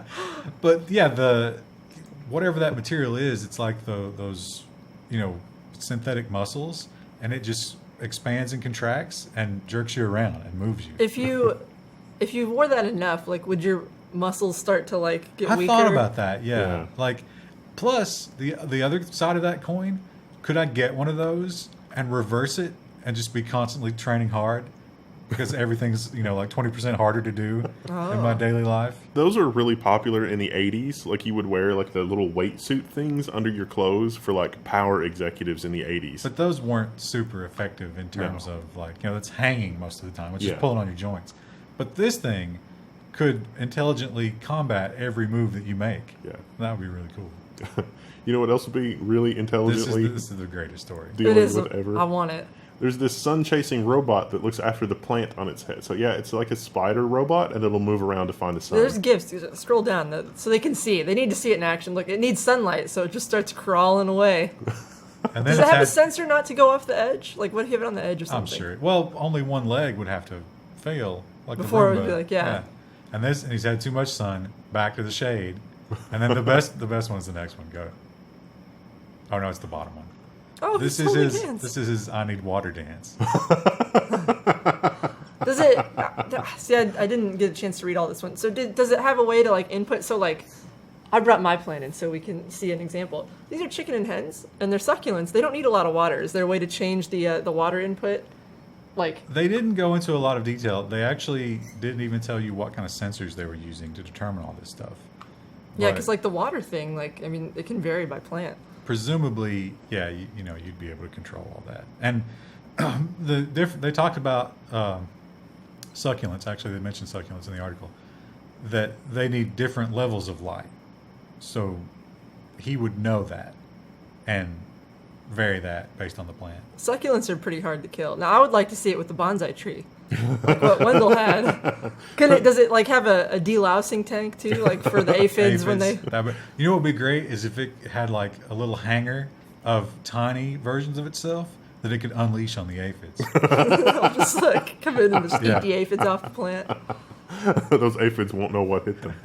Oh man. Yeah, it turns out the office is not a great place for keeping plants alive. How about that one at your house? It's okay. It's not. It made it? I thought it died. Oh well, the one. It died. Oh, Yeah, there was another one, Number yeah. 2 died. Yeah. So Number now we're two. on number 3. There are more than one. There's more than one plant at my house. It's fine. Hashtag save the plants. They shouldn't be at your house. I planted some seeds, and the seeds died. That's like, the Seedlings women. are hard to keep alive. You see those women who are like, well, my first 3 kids had autism. But number 4, we're really hoping We're gonna about roll. that. I rolled a 1 3 times in a row. Surely What are to the God. chances? No, succulents are super easy to keep alive. This thing hasn't had water in a week and it's still alive. Yeah, we'll see when the aphids arrive. The aphids haven't arrived. I don't think the aphids can eat that kind of plant. I They could might be wrong. able to. You underestimate the aphids. Yeah. Well, we just need some ants to take care of the aphids, and we'll be all set. I thought it was ladybugs. Ladybugs work. Ants work too. Just leave some Doritos in it. So, well, it turns out at my house, because I was paying attention to that, and at my house, there are a lot of ants. And so, like, the aphids on the tail end of all of that, the ants were taking care of the aphid problem, not, like, immediately. It was amazing. But what do you bring in to control the ants? I think the cat. population, population decline of the aphids naturally keeps the ants in check. There's a lot of food in houses. I think the ants are good at finding that. Well, yeah, no, you You're don't. going to have a major ant problem, is Yeah, what we're saying. you don't. It's got to be on the porch or something, which is where I had Oh, it. okay. Oh. That's the outdoor. All right. Yeah, so it's not bad. It could be worse. Anyway, that was a really long segue to talk about this plant. This But thing's amazing, though. This robot's pretty cool. They didn't give a price either. I imagine it's going to be insanely expensive. Yeah. But It's cool, though. it Look, is- it's holding yeah, hands. It's such a cool little robot. How do you know you're wealthy? You've got a spider plant. There's actually a plant called the spider plant. You can put a spider plant in your spider planter. He also got an incredibly small volume of plant. Like, Yeah. Yeah. there's not a lot Well, what of happens plants when the roots get bound up? well, you have to have something small, I guess. Yeah. I mean, well, put it another way. If we'd known that this kind of nonsense would get an article on The Verge, we would have just built it. We would have just We built talked it about like building last something year. like that last year. That does not look too difficult to put together. You know what would be really cool, again, if his tiny army of anti-aphid robots could also work on constructing a larger version for when the transplant's required. And then it would tell you, your roots are getting bound up. There's no more space to expand. Yeah. And then it would We're 6 weeks itself. away from launching version 2, so don't worry. If this is an Amazon venture, like building the new version, they could just fix that with a software update. It would just simply order a larger version when it's time. Because Amazon, that's how we roll. And then it would decide what kind of seeds are going to go in the now empty, smaller version that you need in your life. Basically, you wouldn't need to do any gardening at all, which is the ideal. Oh, I didn't even think about it, but people are going to grow weed in these things. I was thinking lavender. I would like to grow lavender in this. I grow lavender at my house. Because it'd make your office smell nice. Are enough people going to grow illicit substances in this to warrant Amazon having to turn over records of who bought these to the feds? It has like a little grow light extension that comes A out. little army of these things with poppies on them. Yeah. Well, I mean, it would be cool because it's like you hit the button, it's like, oh, the police are here, and you hit the button and they all scurry away. Policia! And they go really fast. Like, it's kind of scary how fast. The possibilities are endless. You could do all of that literally with just software. What a time to be alive. Okay, that's enough for this episode. We've gone on too long as it is. We're getting loopy. Stay tuned for nonsense on Friday. What else we got on Friday? Security, Security and nonsense. science, and nonsense. Okay. We'll See you then. Friday. Bye. Well, it's Friday, July 20th, and I still haven't found time to do laundry. And no one has. All of us are wearing the same outfit. As we do every week. It's weird how that works out. Our first story, hackers are stealing things again, but this time it's not your identity. It's 600 gallons of gas that they're stealing because that's the thing that you do when you're a hacker. They're actually not sure how they did this. Or either they're not sure or they don't want to release the information because It's they realize really simple. Yeah, the entire infrastructure. But somehow these guys, so they had a gas station attendant who claims he tried to hit the override button. I guess To there's turn like off the pump. Yeah, it's not a physical button, it's software, but it's like, stop all gasoline sales. And he claims that whatever they were doing prevented him from doing that. Well, if it's in software, it seems like that would be... If you figured out a way in, that'd be easy enough to turn off. Yeah. They had to do an emergency shutdown in order to get it to stop. But that was after they'd already collected 600 gallons of gasoline. And apparently there were other people at the gas station, and they just got free gas because they happened to be in the right place at the right time. Yeah, Jealous. I think the 600 gallons was not necessarily, but they do talk about these guys had like a line of cars waiting to hit the station. They all knew. So I guess if they were hitting every pump at once, it wouldn't take that long to get 600 gallons. Neat. So it's like a scene from the next Hackers movie or It's something. kind of like a mixture between Hackers and Mad Max. Gasoline's the only currency. Perhaps the apparatus involved for stealing the gasoline was some sort of bimbo box? I don't really know. Yeah, they estimated that. Well, either that or it turns out this gas system that they use has a web interface. So because you just got the retail guy working the counter, but the owner of the station might want to log in and see what's going on with the gas levels and stuff. So they might have got in through that kind of vector. This one will be reported on by us in the future when there's an update. There's not an update. Or there's Not 5 or 6 currently. more gas thefts. The article talked about how there have been other gas thefts like this in isolated incidents, and how an employee of BP apparently stole $300,000 of gas over time by manipulating computer records, which is a little different attack, I think. But I think that was probably a higher up employee too. Yeah. That wasn't a gas station person. If you're a higher level up employee at a place like that, like, is it just for the thrill? Like, just to get free gas? Or like... Well, that much, that's a lot of money. How It- much I did you mean, say? 300,000 would be about $1 million of Yeah, gasoline. that's quite a lot. He was probably reselling it I guess. by the truck or something. Yeah. Well, I guess, I mean, what is the Who black buys market a truck? price on $300,000 of gas? It Oh, seems I- like it would be less than $1 million. I guarantee you, I could go to one of these little backwoods, gas and Out in the grocery, holler. Yeah. and I'm be like, hey, listen, I'm gonna get you gas for $1.50 a gallon. They'd go for it all day long. Well, so that would only be 450,000. Only 450,000. We've got that money lying around, so we're Well, big It YouTubers. seems like a lot to risk for jail time and stuff, though. Is what I guess. Like I'm going to go to prison for like 10 years. But I mean, well, these guys, what they get, 600 gallons. Yeah. So we're talking about $3 a gallon, somewhere around that right now. Yeah. Is that what it is? $1,000 So yeah, $1,500. Doesn't seem like a lot. They're going to prison for years if they catch people them. shoplift at Walmart and they steal really, really inexpensive stuff. Yeah. The thrill. There's no accounting for Yeah, I it. don't understand it. Have you been to our shoplifting in a while? Sorry, this is not related to this. I haven't. I was into our shoplifting for a long time, but the He doesn't shoplift. He just read the subreddit and would the tell us about appeal of our shoplifting is just that sort of like hate porn, where it's like, oh, what a terrible person. Just for a thrill, it. Yeah. you did this horrible thing. But the real impressive thing are the size of the items they got out of there. Sometimes they get like these big boom boxes, and it's like, how? How did no one notice? How did you do that? Or maybe they were just lying for internet points. Okay, what's sadder?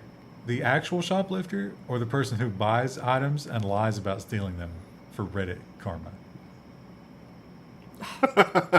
That's a moral quandary we'll post to the comment section this week. That's user engagement right there. Hackers have stolen the personal information of 21 million time hop users.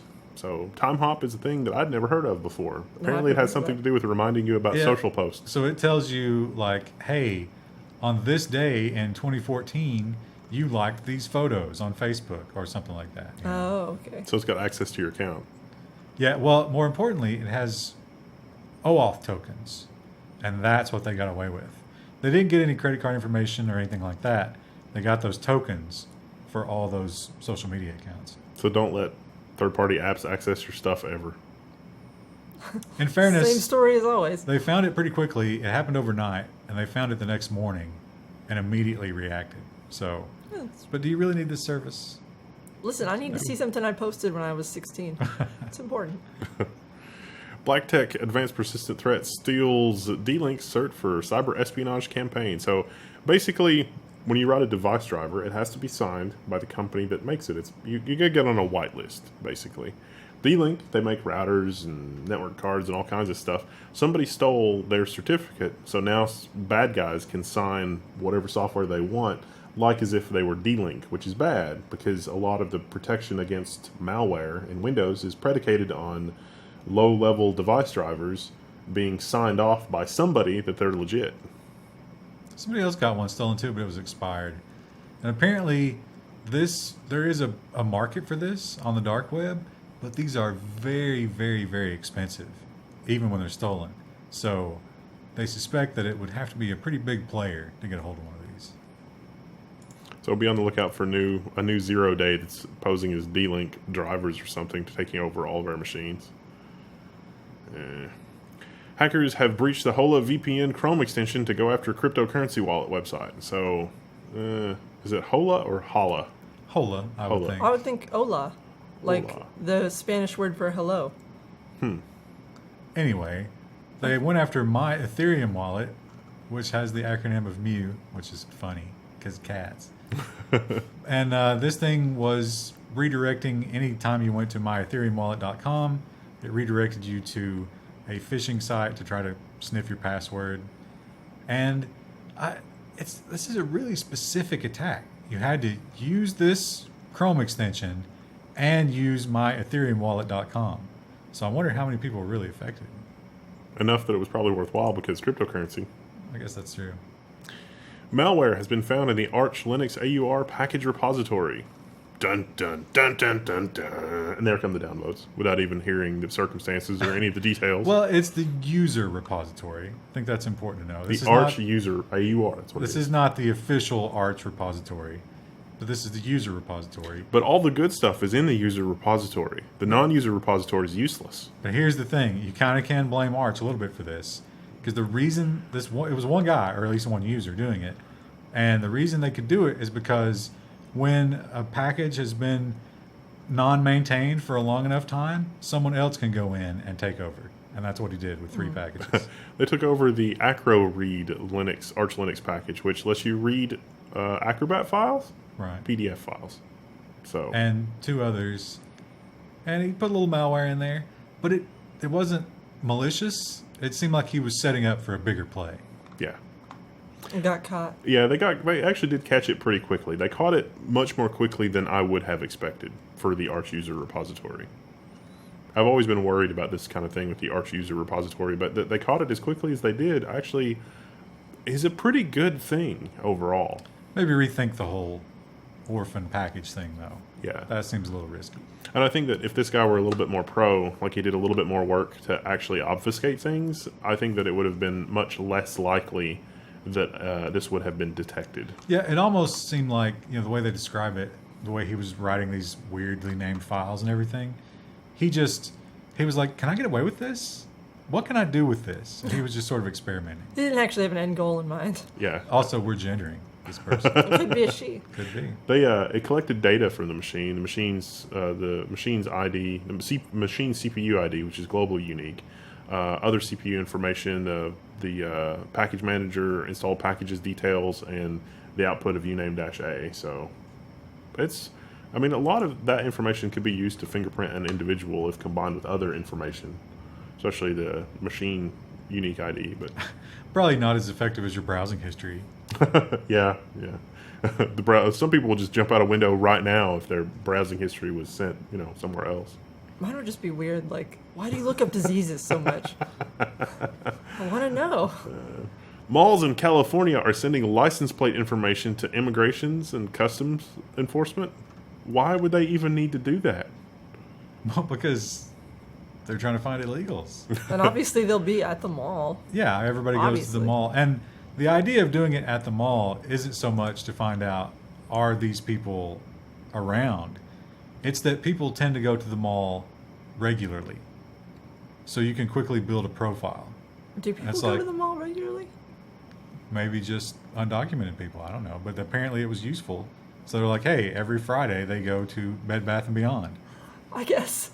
Thinking about like our upbringing, where like we were all kind of like out in the middle of nowhere, out in the holler, and it's like going to the mall was special Well, there. like the urban kids, the kids still hang out at the mall? I guess. Again, all my younger cousins, they all live out in the holler, so it's like going to the mall is a big deal. I think it happens way more often than you think. Now, it's not people tagging license plates at stores, and that's not a new thing. But in this case, the mall owner actually has a contract with ICE. They're getting paid to offer this information. Neat. And people Scummy. People are very well. Is it though? I guess it is scummy. Given what ICE is doing, it's scummy. If ICE were doing its job, it probably wouldn't be scummy, but given that they're like sweeping up anybody that is even remotely suspicious when it comes to immigration, and shoot first, ask questions later, I don't know that I don't think they need the data. I think that's what they've been tasked to do. Shoot first and ask questions later? Yeah. Well, I don't know if they're shooting anybody, but they've been tasked to get rid of everybody who's here illegally. It sort of goes with all other kinds of law enforcement where they're using technology and getting kind of lazy Yeah. with their usual enforcement techniques. So another way I can think about this is pretty soon all my license plate data is going to be on the dark web. Pretty soon. As if Already it's not is. already. Yeah, it already is. You know what else is missing? Documents. The hacker stole military documents because someone didn't change the default FTP password. Yeah, this was on a router. Although, when you look at all these documents, there's nothing top secret here. This is like drone maintenance plans, survival documents, and I can see why we wouldn't want the enemy to have these, but they're certainly not, like super top secret. In fact, Bleeping Computer has some screenshots of the information right here. Really? The hacker was asking $150 to $200 for the information. Which Bleeping Computer has now posted. It's very cheap, considering, if these are really super useful documents.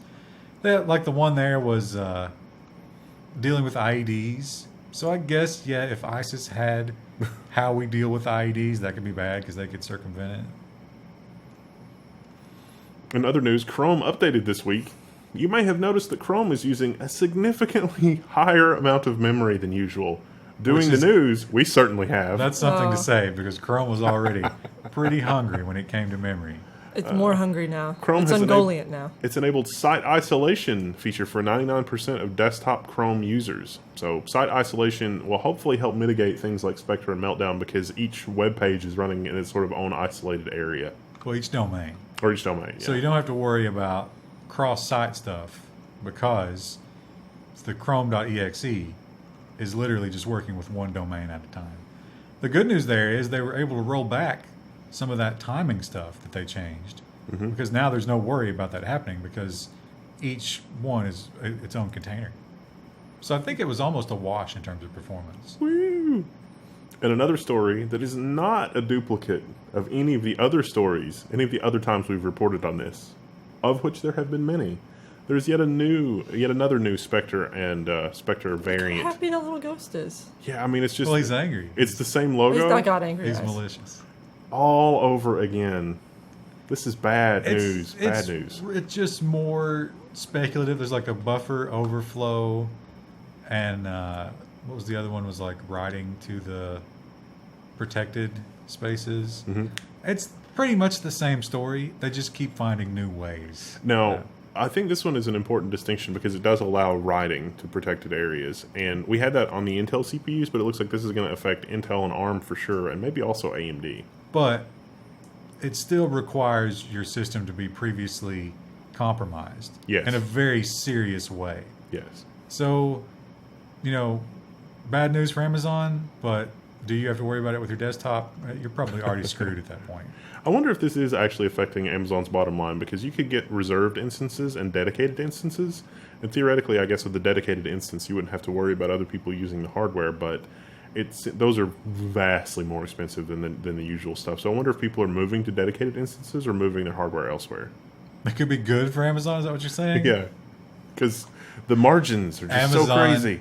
Amazon and the long con secretly are the ones behind Spectre and Meltdown.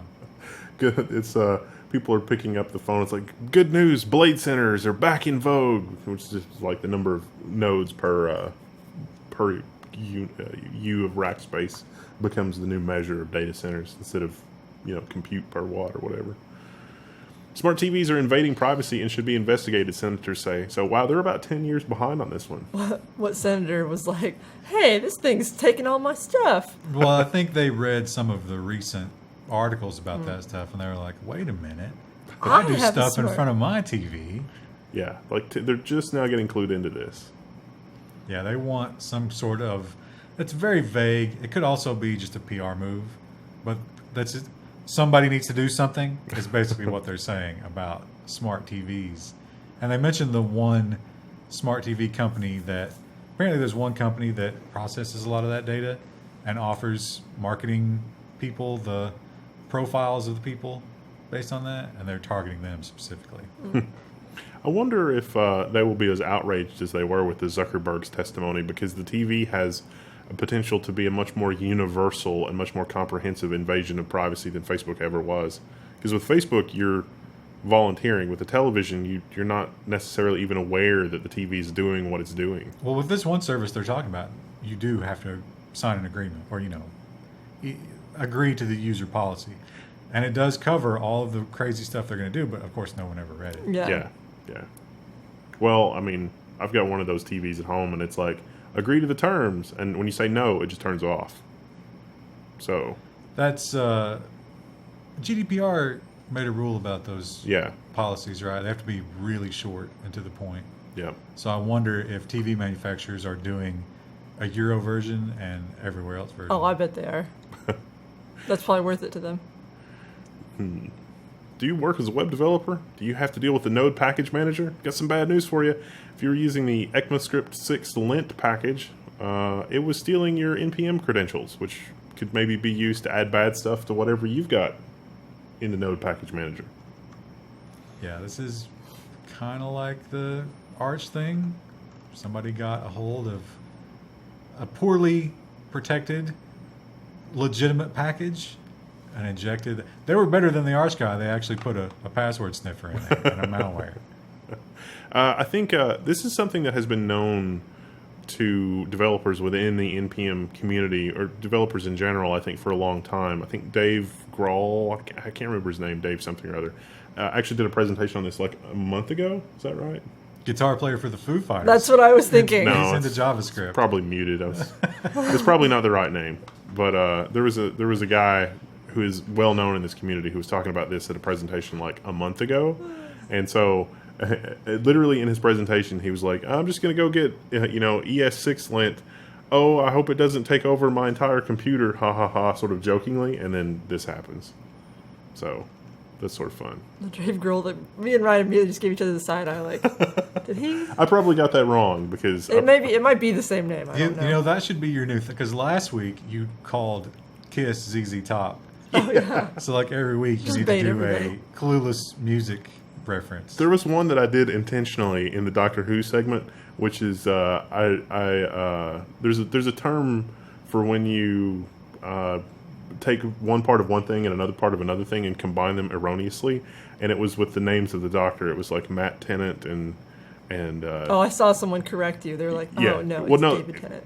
it's David Tennant and Matt Smith, and so I did the thing where I just combined them into one because You've explained the magic now, and now it's less magical. We don't know anything about Doctor Who, so we couldn't. yeah. So Yeah. that was the other correction that I was trying to remember in the last episode. So I finally remembered it. So now we've got that out of the way. No one needs to let me know. Oh no, well the nanosecond was one. That was I wasn't even thinking about that one because that one was so just not even. What we're saying is that we're wrong all the time. I think the Doctor Who one is more pedantic than the nanosecond one. Yeah, Yeah, that's probably true. I mean, the Doctor Who one's not gonna like change anybody's life. Walmart has patented technology to surveil employees. So yeah, it's going to listen to employees to figure out when they're not working, so it can scold them. But it That's the same can't. way Amazon does, right? Do they? Didn't we report on something? Amazon was like Oh well, they've got like the other tracking to make sure that you're working all the time. That's in the warehouse workers. Yeah. I don't. They're constantly tracking you and giving you metrics at Amazon. That's just part of it. It's like how many boxes are you packing. But the thing about the Walmart one, they can't surveil. It's for the cashiers. They can't surveil the cashiers without also surveilling the customers. So they're listening. When you're at Walmart, be careful what you gossip about when you're in line. So the idea is they're listening to bags rustling and carts and people talking and like how far away they are to determine how many people are in line.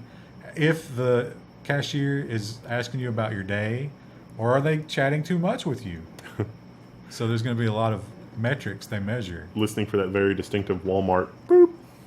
Oh yeah, the they beeps. actually do measure how fast you check stuff out. I didn't work at Walmart, but I worked at a grocery store, and Well, there so- was like a list of fastest checkers every week. Yeah, the example they gave is they already know how many boops you get per minute or whatever.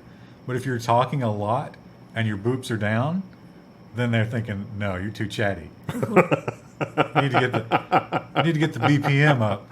We're living in the darkest timeline. Boops per minute.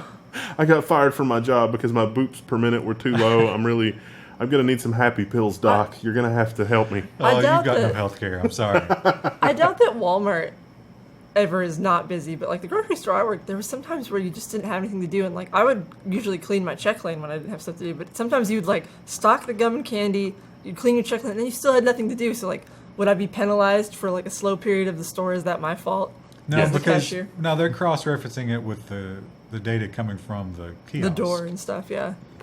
So they know if you're actively ringing up orders or not. Do you have an anonymous Twitter account that you use for the lulls? I've got some bad news for you. The metadata on those posts can identify even secret users with a 96.7% accuracy. And this is data that you can get from the Twitter API. There were a ridiculous number of points of data, like 100 and some Yeah. per Twitter post Yeah. that you're not aware of. So these guys used AI, and they were incredibly accurate to figure out. So they would take, it's like, okay, post and then go and register a fake account and post something there. This is the account you used. 96% accuracy. Wow. And that guy talked about how, they use Twitter just because they use Twitter, but most social media sites have metadata like that. They could use it anywhere. Neat. So when you're telling yourself, when you're commenting with your fake account to say how cool your real pictures are from your vacation, It knows. yeah, people are going to be able to figure that out. Thieves have stolen from the Apple Store at Fresno's Fashion Fair in seconds. So you should check this out for the surveillance photos. Some guys rush in and literally just steal everything on these tables. Pro criminal tip.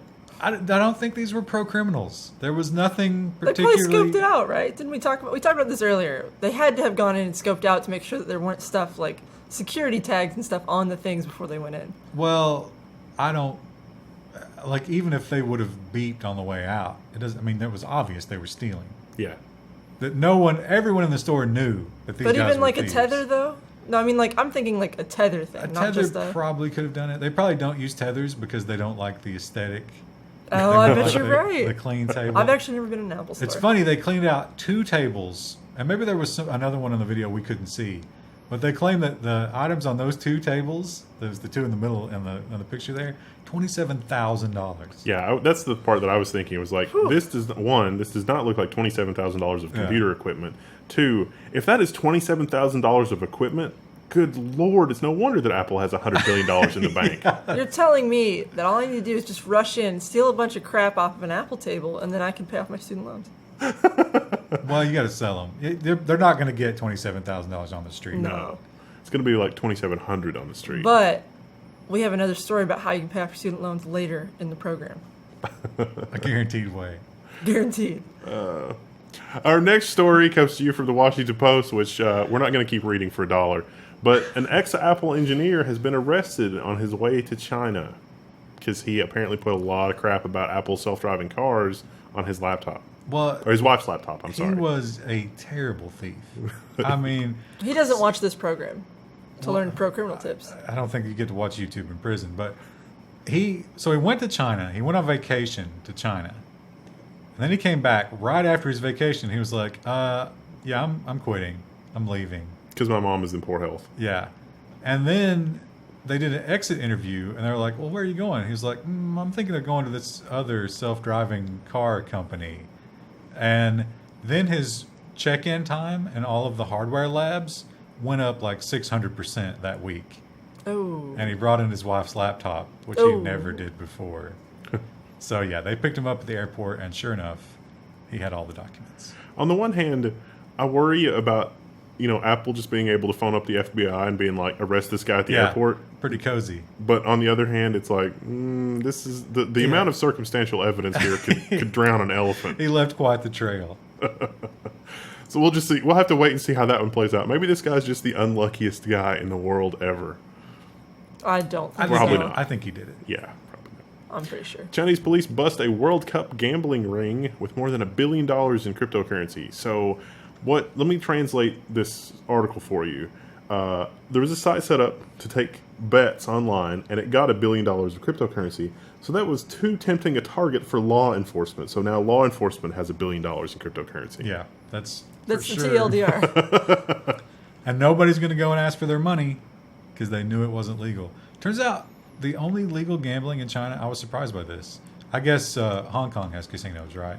But in China, Proper. the regular China, there's 2 sanctioned lotteries and no other gambling is allowed. Wow. Huh. Macau, I actually watched I them. guess Macau has gambling too. Oh, yeah. But that makes again- sense. Major League Baseball is also going crypto because we know lots about Major League Baseball. Oh, yeah. That's what they look like in real life. As you I can see. expected this to be like fantasy baseball. No. Because it seems like blockchain would be a great way to do fantasy baseball, don't you think? This is the Ether Cats, but with baseball players. Well, not even baseball players. It's moments from games. So there's a never-ending supply of... Well, it's like your favorite baseball player hits a home run, then you could collect that digitally. Woo. Woo! I don't know. Sports. Here's the thing about it, and they bring this up in the article. Whoever I don't remember what website that was, but the Ether Cats, the Ether nerds are into that. But I don't know the Venn diagram of MLB fans and ether nerds, That's just two circles. I think there might be a little bit of overlap, but I don't think most MLB fans are going to understand. Because What am I doing with the blockchain again? Well, not just the blockchain. You have to get like a browser extension, and you have to put money into a certain thing. Yeah, I don't know. Neat. Our next story is really interesting because Charles Darwin said that he thought this was happening with electricity. And we thought until now it was like, no, that's dumb. And it turns out spiders are actually flying via electricity. I'm going to disagree with you. I think this is interesting in its own merit, with or without. Is this even impressive? I can fly miles with electric power on a plane Yeah, but you can't shoot a substance out of your butt. That, to do it. Well, you don't know. wow. You don't know. I'm I mean, willing- you can hypothesize. I'm willing to but- bet.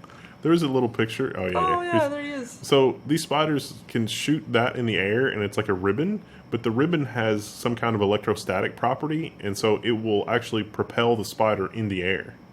Yeah, so they took these, they put them in a vacuum chamber where there was no air movement at all, but they recreated an electromagnetic field, and sure enough, they was flying around, and then they shut down the field, dropped right to the ground. It was they're leveling up their double jump ability. They paid for that perk. It's not even a jump; they're just straight up flying. That's incredible. I mean, but think about how terrifying it is that flying spiders are everywhere. We didn't even know. Oh, I knew. They've got a video of how this works. So, yeah, Darwin talked about how Good they were illustration. flying like 60 miles from shore, which is kind of a long way for a spider to go. I remember, is it Charlotte's Web, where all the little baby spiders flew away? I remember watching that when I was a kid, and I was like, oh, God. Oh no. They can fly? First 3D color X-ray of a human using CERN technology. Oh man, I've got to go there. I've got to see this. This is CERN's fantastic. got to show me around. Show the picture. They have the example of it. 'Cause look at that. That's It's amazing. incredible. Ew. So there's a little bit of coloration after the fact. They pretty it up. Like it doesn't look that good. For the most part, they are just using, all the various little individual particles coming back and figuring out all these things to give you full color. That's so neat. I wonder what a machine will cost a hospital. They didn't really go into that. Probably a lot. Probably a lot. And then they're going But- to pass that on to us. You got to think, how many X-rays does a hospital do a day? That's a ton. Yeah. So if you do, At least 3. If it's $30 more an X-ray, you make that back pretty quick, right? That's true.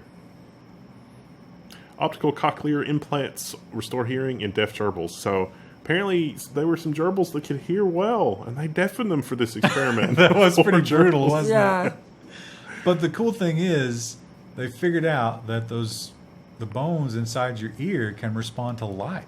Only if you manipulate them with a virus. Yeah, they had to give them a virus. They deafened them and then gave them a virus. This is the ethicality of maybe doing this in humans seems maybe not possible. But if you're already deaf, would you take an experimental virus to get your hearing back? Listen, Yeah, I I'm just definitely saying, would. Left for in a Yeah. universe that has. What about Left for Dead, or what if what's the Z virus? I'm taking that risk to hear again. Yeah. You're going to be patient 0 in this scenario. Sure, why not? If you're patient 0, you don't have to be around to see the horrible That's apocalypse. right. That's true. yeah. You die pretty. You quick. don't ever experience the horror. But you get to hear before you die. That's right. So It would not. I mean, like 4 or 8 hours of hearing before I die. I mean, that's probably okay. Well, you don't know. well, you just turn into a rage-filled zombie. Well, I would say that the moment at which you're a rage-fueled zombie, you're technically no longer hearing. So you probably, you by definition, can't be around to hear the horror. So I'm thinking about a movie IP here, where you get the cochlear implant and it's a certain type of music. That's like K-pop. If you hear K-pop, you become the zombie. Oh, Is Wes Craven still around? Get him on the phone. and then for different markets, it can change to different music. I suppose. I guess it would be very localized. All the weebs would be zombies. All the anime avatars. They'd all have katanas. That would be terrifying. An engine originally designed for NASA's space shuttle is the key to low-cost space planes. This does not talk at all about Elon Musk. Ding. But this is cool because they just had some of the NASA shuttles laying around. And they were like, just pull some parts off those. Let's put a plane together. And it worked. They did 10 launches in 10 days. Wow. So what you're saying is it's reusable? Yeah, And they just had the parts laying around for this? they just pulled some shuttles apart, and they're like, you know what? We got part. We can build another one. You want us to build another one? We'll do it. So they're going to be able to take up, I think it's 3,000 pounds. Yeah. To launch satellites, and they can do one every day if they really want to. It costs $5 million per launch, I think. Which is Well, I mean, that's like a little dirt cheap. higher than SpaceX, isn't it? is it? I think so. I don't know. Why aren't we launching like 10 a day for that price? Well, for a satellite, Maybe it's not an apples to apples comparison. Maybe the SpaceX was like this much to launch a satellite, but the total launch cost is more than $5 million, probably. Well, this is $5 million per day. So, I don't know. How much does the average satellite weigh? I'm sure you get more than one for 3,000 pounds, right? Yeah. Oh, yeah. Definitely. I mean, those micro satellites, you could take up pack a ton of a those. bushel of them. A bushel. A years-old one-letter typo led to the Aliens Colonial Marines weird AI. So, like, if you've never heard of this game, don't feel bad. It's super obscure. Well, because it was a super failure because the aliens just ran around like morons and wouldn't fight you. But they figured out why. There's an INI file that determines how insane, like how good the aliens are, and there was a typo in that setting that no one noticed for years. This is why when people say, oh, robots are going to kill us, AI is going to kill us, this is why I'm like, I don't know if it's going to happen as soon as you think it will. I don't know. I don't think a robot that was doing this programming would have made this error. They just put an A and the word tether. Yeah, like Yeah. This can ruin your whole afternoon as a programmer. It's like I've missed a semicolon or I have an extra white Well, space or But the crazy thing is, this survived product testing. yeah. Well, you'd think someone would have been like, maybe I should check that file that handles the AI. No, I think the more exciting thing here is that Sam got to download and play this game for this article. And he's like, oh, I edited the INI file, and sure enough, it was a much more challenging experience. He was paid to write this article and play that game. He's living the dream. Is he paid by them? I think it was a bad game on some other metrics as well. So, But the AI was better. You can't take that away from it. He said it was worth $3, which is what it's being sold for. it was found. Oh, that ad is just Ooh. going crazy. It was found by the mod community, not the people that made the software. So Yeah. they never figured out. But some modder was like, Oh, hey, "Can we make the AI better?" And he was like, "Oh, there's a typo." fixed it. Nice. Going the Bethesda way of development. Let the user base figure it out. It's a decade later. Yeah. Researchers find that owning an iPhone or an iPad is the #1 way to guess if you're rich or not. Wow. See, I disagree. The reason I put this in nonsense is that every trailer trash meth head that I know has an iPhone. You can get them on the Facebook trading post. You go for your county, and you can. People are selling them left, right, and center on there. Wasn't the Obama phone thing, like, weren't they giving them to homeless people? Yeah, like everyone has a cell phone now. I don't understand, but these guys are saying that Maybe if it's a new iPhone. they did research and Apple products were a very good indicator of whether or not you have a lot of Now, money. I didn't see in this article. Is this just for the U.S. or is this for global? Because that would change the metric. If it's U.S., I would say this is a terrible study. If it's a global, I would say it's probably a better indicator. I don't know. Because but U.S., it's our poverty compared to other nations' poverty is not quite the same. I think it was U.S. based, Yeah. but still, that's weird. It is a little weird. More data needed. Yeah. You know what else we need more data on? This wonderful story from the Wall Street Journal, which says that the first real boom that we've seen in virtual reality is porn. Chris and I couldn't read this one because we were paywalled, but for some reason on a plane it works. Yeah, So Wendell got to managed to read it. Yeah, this one was in there earlier, or I saw this just in my own reading the news. But Wall Street Journal says Naughty America and some of the other big porn Oh, it is. producers Look, it or is whatever. paywalled. So yeah, we can't. I bet that's just like a CSS thing. I bet you could firebug that. No, you can't be. They fixed that a long time ago. Yeah, and Not also- all of them have. I usually will go to Google News, which now I've Googled VR porn in Google News, so it thinks I'm interested in that. But nobody else covered this. There's a couple of these different companies that make this kind of content, and they're reporting that not only are people buying these titles that they're making, which are it's like first person, but it's 360, so you can look around and all that kind of stuff. Not only are people buying more of those titles, they're willing to pay more as well, is what the article said. So sort of surprising, I guess. I definitely don't see why anybody ever wants to see the man in pornography. Because let's face it, it's dudes that are watching porn. And why would you probably. ever want to look at another man's face during that time? But it does seem like a it's a lot of effort. It's like, you know what? Let me strap on the helmet. It's like, let me block off 45 minutes in the afternoon. These are probably the same sort of individuals who may be buying the real dolls. Suddenly, everybody that has bought a VR helmet is very self-conscious. Well, maybe they're using it for gaming, hopefully. Alaska's last 2 Blockbuster stores are closing, leaving just one in the U.S. And the last one is, what, in like South Bend, Indiana or something? I think it was in Oregon. Or Oregon. Oh, yeah. No, it was like somewhere in Oregon. Bend, yeah. Oregon. Bend, It was Oregon. Bend, Oregon. And I don't know why Bend, Oregon can still support a Blockbuster. Maybe they only show indie films. Maybe that's all they get in their Blockbuster. I mean, we talked about this when it was just Blockbuster in Alaska, and it was like maybe you can't, like fast internet's not a thing in Alaska, and that's why Blockbuster will still be good. They talked about that. I guess that got better. But they talked to the franchise owners, and they were like, we hate to do this, but we've crunched the numbers. We can't keep these open. People aren't coming. So, the death of an era. Actually, I think that era died several years ago. Family Video is still a very popular chain that I see around. Really? Yeah, I love Family Video. There used to be one near my college we used to go to all the time. And it's still there. Yeah. And there's a couple other in some other towns I've visited with some friends. Now, what's the vending machine one? Redbox. Redbox. Those are still I see those all over. I think they've pretty much taken that business and made it even more convenient, and that's what's killing them off. Researchers have found that filters don't prevent porn. Why does this surprise anybody? This was reported by Captain Obvious. Well, I kind of wonder too, like if you're a researcher trying to see if you can get porn past the filter, aren't you already by definition searching for porn? I don't think they did it that way. I think they observed people who, like kids, adolescents, they described them. And, obviously, it's not only is it that your filter is never going to be comprehensive enough, but there's so much new porn every day. Do these filters even consider VR porn? Probably not. Well, I'm thinking though, like, I use the internet quite a bit, and I don't come across pornographic content like hardly ever because I'm not looking for it. You got to go looking for it, but that's what these kids are doing. I get. So it's just saying like for children.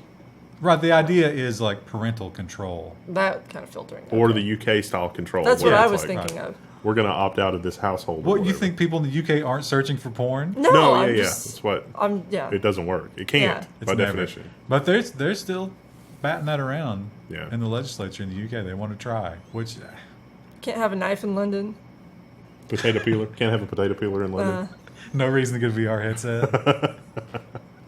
Graffiti targeting Amazon and Jeff Bezos illustrates the animosity toward the tech giant in Seattle. So this is probably over like the homelessness thing because Amazon was super in the news there. Also, people don't like people moving to Seattle. It's And the very prices. it's very clever because they've got a template and it's Bezos' smiling face and it says I'd tax that. So that's that one. Oh yeah. So I don't know that this is a good thing because these billionaires are already like super paranoid about stuff, and this is not going to help. One of them, one of these pictures on a telephone pole, it just says "Death to Techies." There it is. Don't die, techie scum. That's even better. Does that mean that they're going to come and get rid of all the real techies, and the only thing left are like the hipster techies? Because that's not a world I want to live in. Well, I think it does create that Luddite counterculture when the only other people in your city are these, Silicon Valley douchebags, because they're easy to hate. Yeah. Imagine that you're living on the street, you're barely surviving, and all you see every day is Elon Musk. Or people wanting to be like Elon Musk. So of course you become murderous. Which, there's a certain personality type that programming and tech sometimes attracts, where it's like people who aren't maybe necessarily interested in tech for tech's sake, but more like the prestige, which is weird because I don't think it's a very prestigious. I mean, you know what I mean? There's definitely some of that. Yeah, especially I could see it in Seattle, big city like that. That would be very prevalent. PayPal has just demanded a payment from a dead woman, except that then they changed their mind when it became a news story. Yeah. But the thing about it is, Classic PayPal. it could not have been a mistake. No. Because the letter says issue that you are in breach of with your contract is being deceased. They have a form letter. Yeah, and they were, well, it was, you owe us money. It was like £3,000. It was a lot of money. It was like, you owe us money, you're deceased, we intend to collect. I suspect the idea from the PayPal end was the husband's going to get that. He's going to freak out because it's a legal letter, and he's going to pay it. Yeah. But instead, he went, it went viral, and now they're ashamed. Do you live in North Carolina? I've got some good news. Robots are analyzing your poop. Woo! For opioids. Is that good news? that perk 30. Well, I haven't been to the doctor in years. That's how I found out I had cancer. Oh, just kidding. So it turns out when you consume opioids, it creates this other thing, a metabolite or something like that. Just poop or? Well, it's special. Yeah, Special. special kind of poop. So they take this. They call it a robot. There's not much robotic about it. I guess there's like maybe a pump and an AI, and they suck up some sewage. There it is. It looks like they're just pumping sewage into a Fiji water bottle. They should brand it. You put the Fiji on. So it looks at your poop and it can tell how many people in that area are taking those oxys. And it's not to target an individual, it's to know if you're about to have a health epidemic in your city. But About to. It seems like if you have that many people with opioids in your system, like. But if they moved the tap to your outgoing sewer line, Yes. could easily tell if somebody in the house was doing it. So think about that. Neat. So you better start pooping in cans and sealing it up and burying it in the backyard. Hashtag van life. You want a laundry bottle, I learned. Oh man, maybe we can come up with some kind of product. Like the The level 1 poop bucket. It's funny because I'm 12. That's you can get a composting toilet like that, like a little mini composting toilet, and you put it in your van or your RV or whatever. UPS actually has a specific regulation about mailing human waste through the mail. Otherwise, I think that it could be lucrative because you could send give people prepackaged label things. You can totally do that because there's that company, like the colon cancer company. There are some exceptions, but you can't just. Well, we'll get it. We'll get that. You can't just willy-nilly send your pooped people over the mail. We tried. I wonder if anybody. I've certainly had need to do that in my lifetime. Here's a government study that somebody can get funding for, and because they'll fund anything. Figure out if opiate poop has an effect on plants when composted. That would be a good experiment. Yeah. That would be We a could cool get lots of experiment. federal money. Yeah. You know who else is going to be getting lots of money?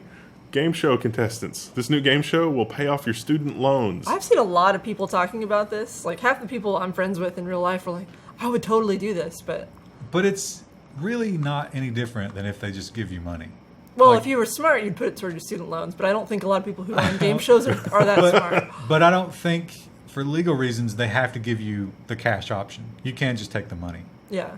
So, and you have to pay taxes on it too. So keep in mind, if you owe, $200,000 and you win it on a game show, there's going to be a 30% tax bill coming for that $200,000. So And they always come for the keep tax some bill. of it back. But yeah, those guys, they admitted, they were like, yeah, we're kind of just like doing this for a dark humor thing, because people are in so much student debt. They're talking about bringing back revenue share for, like, if you go to a school, you sign up and you get them 2% of all of the money that you make every year from now until the end of time. Ugh. That could be bad.